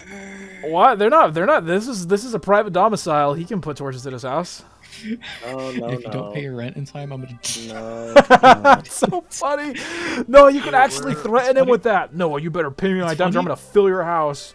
You know what's Why funny? would I you- can actually why would you change. do I can that? actually change the way the blocks disappear. I Why would changed you it to do like that, the though? Thanos. I changed it to the Thanos snap one, so like it would disintegrate. I love that. Why would you do that to my house? What would I even pay you with? With No, gratitude. just so you're aware, torches are banned in Booty Bay. And I will give you a housewarming gift. Here, no. Here's my Thank housewarming you. gift. This I is for appreciate- you. I appreciate the housewarming. Thank you. Also, vein miner is a thing in here. The temptation to make my housewarming give a black hole is tempting. Here, Nog. Bro, actually do it. Don't take what you want, but I mean, take Whoa. it. What the heck is happening? Yo, I'm Oh, dying. man. Yo. What is happening? No! That's crazy. Shit, your Oh my housewarming gosh, gift. it fizzes into my house too! You're the one that asked me to put the housewarming gift in. In his house, not mine. Ah! What did you do, Kevin? Bro, I gotta save myself. Oh, I can't even RTP. Yeah, what did you do? I'm disintegrating Kevin's base, bro. I've had it. I need a lot more. I don't like when John says that. Why are you... Dude, what? Why? What are you doing? No, don't kill him. I gotta kill him. I got the sword for it. I just needed a place that was flat. I knew I got rid of it. Jesus fucking Christ. Hey, are they getting out? What? John. What? I was wondering why he was complaining. I need a I was- and he doesn't have an eternal ham, so I'm gonna give him all the steak that I collected. It's like over 2 stacks. My old armor looked absolutely dope as shit, but now I'm orange. Is it the best one or the first one? It's the first one. I gotta get an obsidian next. This is all the modium. Can you farm these two? Vibranium. It's the next thing after all the modium. You gonna make the armor for me? What armor do you need? Where's my armor? Wait, I need armor. I want unobtainium armor. You don't need unobtainium armor. Yeah, dude, that's Looks the like only armor that's better than what I have now. Here, let me see where my armor Wait, ranks. What do you have now? I feel like I have feel like Awakened you're- Supremium. Imperium? No, Awakened It's up there. It's a tier below unobtainium.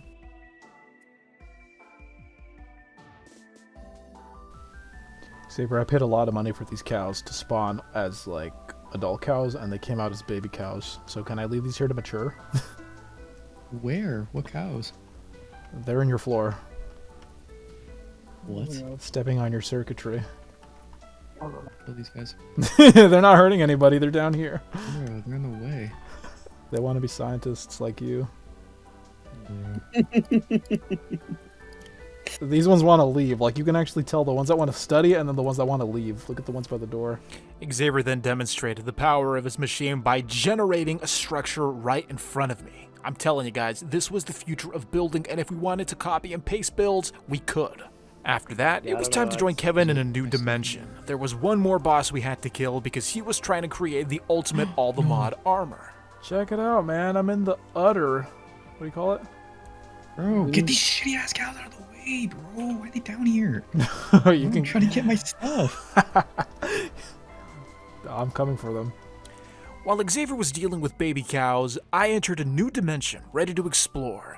We were searching for a brand new structure, a type of pyramid that housed the enemy we were trying to destroy. Yeah, but apparently we're supposed to find a dungeon somewhere around here, John. The ancient And that- pyramid. You're underground. I thought you were on the surface. There is no surface. Yeah, there is. There's no surface? Yeah, there's a forest up there. Mountains and tons of stuff.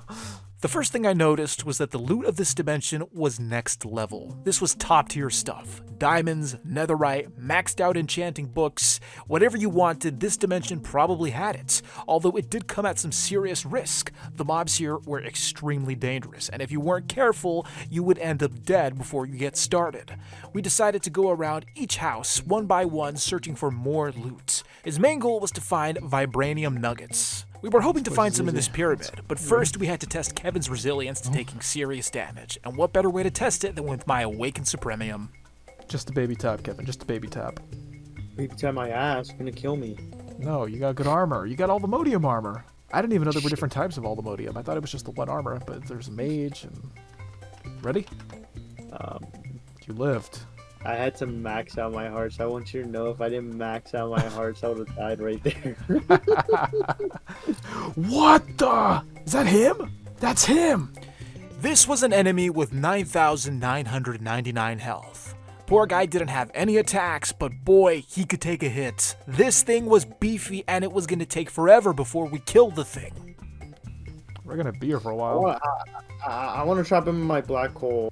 Kevin, why did you tell me when you were casting? How much damage does my black hole even do to you? You always, like, you're never even close to dying whenever I do it. Like, it's enough damage because I'm stuck here for 5 minutes. We had to trap this guy inside of a hole. Then with our swords, we slowly whittled away at his health, and this was quite the process. I mean, we were here What's forever. this? I got it. What is it?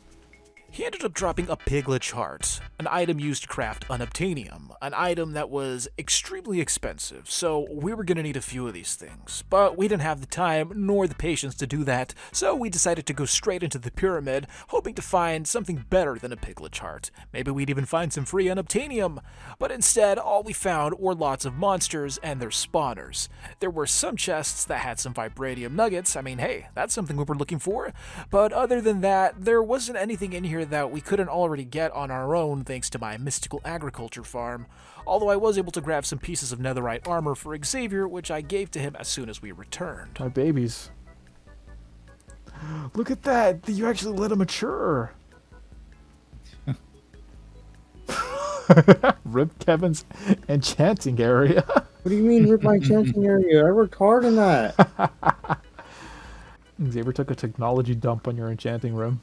It was finally day 100, and to end the playthrough, we decided to kill one last boss in the dimension known as Eternal Starlight. I think that's what it's called. Maybe that's just the mod name. I don't know. But we had to find a portal, and at the portal there was what was called a gatekeeper. We had to talk to the gatekeeper. Supposedly it had an item that would open the portal. Brain? Wait, what? What did you do? You clicked on him. Why is the gatekeeper attacking? I don't know. I just right clicked. I didn't think he was gonna attack. I don't I tolerate thought he was gonna give me a dialogue. Oh Wait, he does a lot of damage. Wait. I didn't notice. Eventually, the gatekeeper's health was pretty low, so all it took was a couple of swings from my sword, and eventually it fell. I also didn't want to tell Kevin that it was me who accidentally hit him. Yeah, Kevin, sorry about that. The gatekeeper dropped some seeing eyes along with the book of lore. I thought that the lore book would explain how we opened the portal. Look at these flowers. What a fascinating view. View. Oh wait, she's back. Whoa, what am I doing? Whoa. Something is happening. You do not own any crest now. Well, my shaders don't show a portal texture, but there's definitely something here. Oh yeah. I just went through. Check it out! Look at this. Whoa. Wow, that's what is right. this? Is he a friend or Good foe? job. Foe. Nightfall fighter. These guys hurt! Oh, swim in it. Look at what happens. Kevin, why would I swim in white goo? Swim in it, Sean. Oh, This isn't interesting. Why are there flowers appearing on the sides of my screen? That's what I'm saying. It's interesting, isn't it? Yeah. The seeing eyes acted like eyes of Ender. You tossed them, and then they point you in the right direction. While we wandered, I decided to play a little prank on Kevin, having him think that the local mobs were dealing more damage when in reality it was me. No, John, these guys hurt. They don't hurt me. Yeah, you kill them right away. What's doing all that damage to me? Maybe it's like a plant or something. Some of the plants hurt. Are you walking in every plant to check? Yes, I need to. No, because John, I'm being so serious. I have a full row and a half, and you're telling me every single time I get hurt and look down at my health, I only have half my hearts. After walking a little while, we had finally reached our destination. All we had to do was dig straight down, and from there, a battle would await us. In the center of a room was a golem who was charging up, ready to destroy us at first sight. We had to be very careful because this thing was very strong. I'm gonna die! I told you these guys hurt. So I underestimated the golem, but come on, look at that thing. That is amazing! Props to the mod creators, because I have never seen anything like that. To beat the golem, we had to right-click the energy crystals in the corners of his arena, and then once they were deactivated, he would take damage. Kevin! I'm gonna die! That was a crazy death. How are you gonna get me when I'm up here? Oh, you actually track me through the ceiling? Holy, he just did an earth. Whoa. With a little bit of patience and the help of some of Kevin's magic, the golem was eventually weakened to the point where all it needed was one more hit, and from there, it fell. With the golem dead, now we could reap the rewards, loot He bags. dropped 2 loot bags. Oh. Here, we'll both open our loot bag, and then 1, 2, 3. Oh.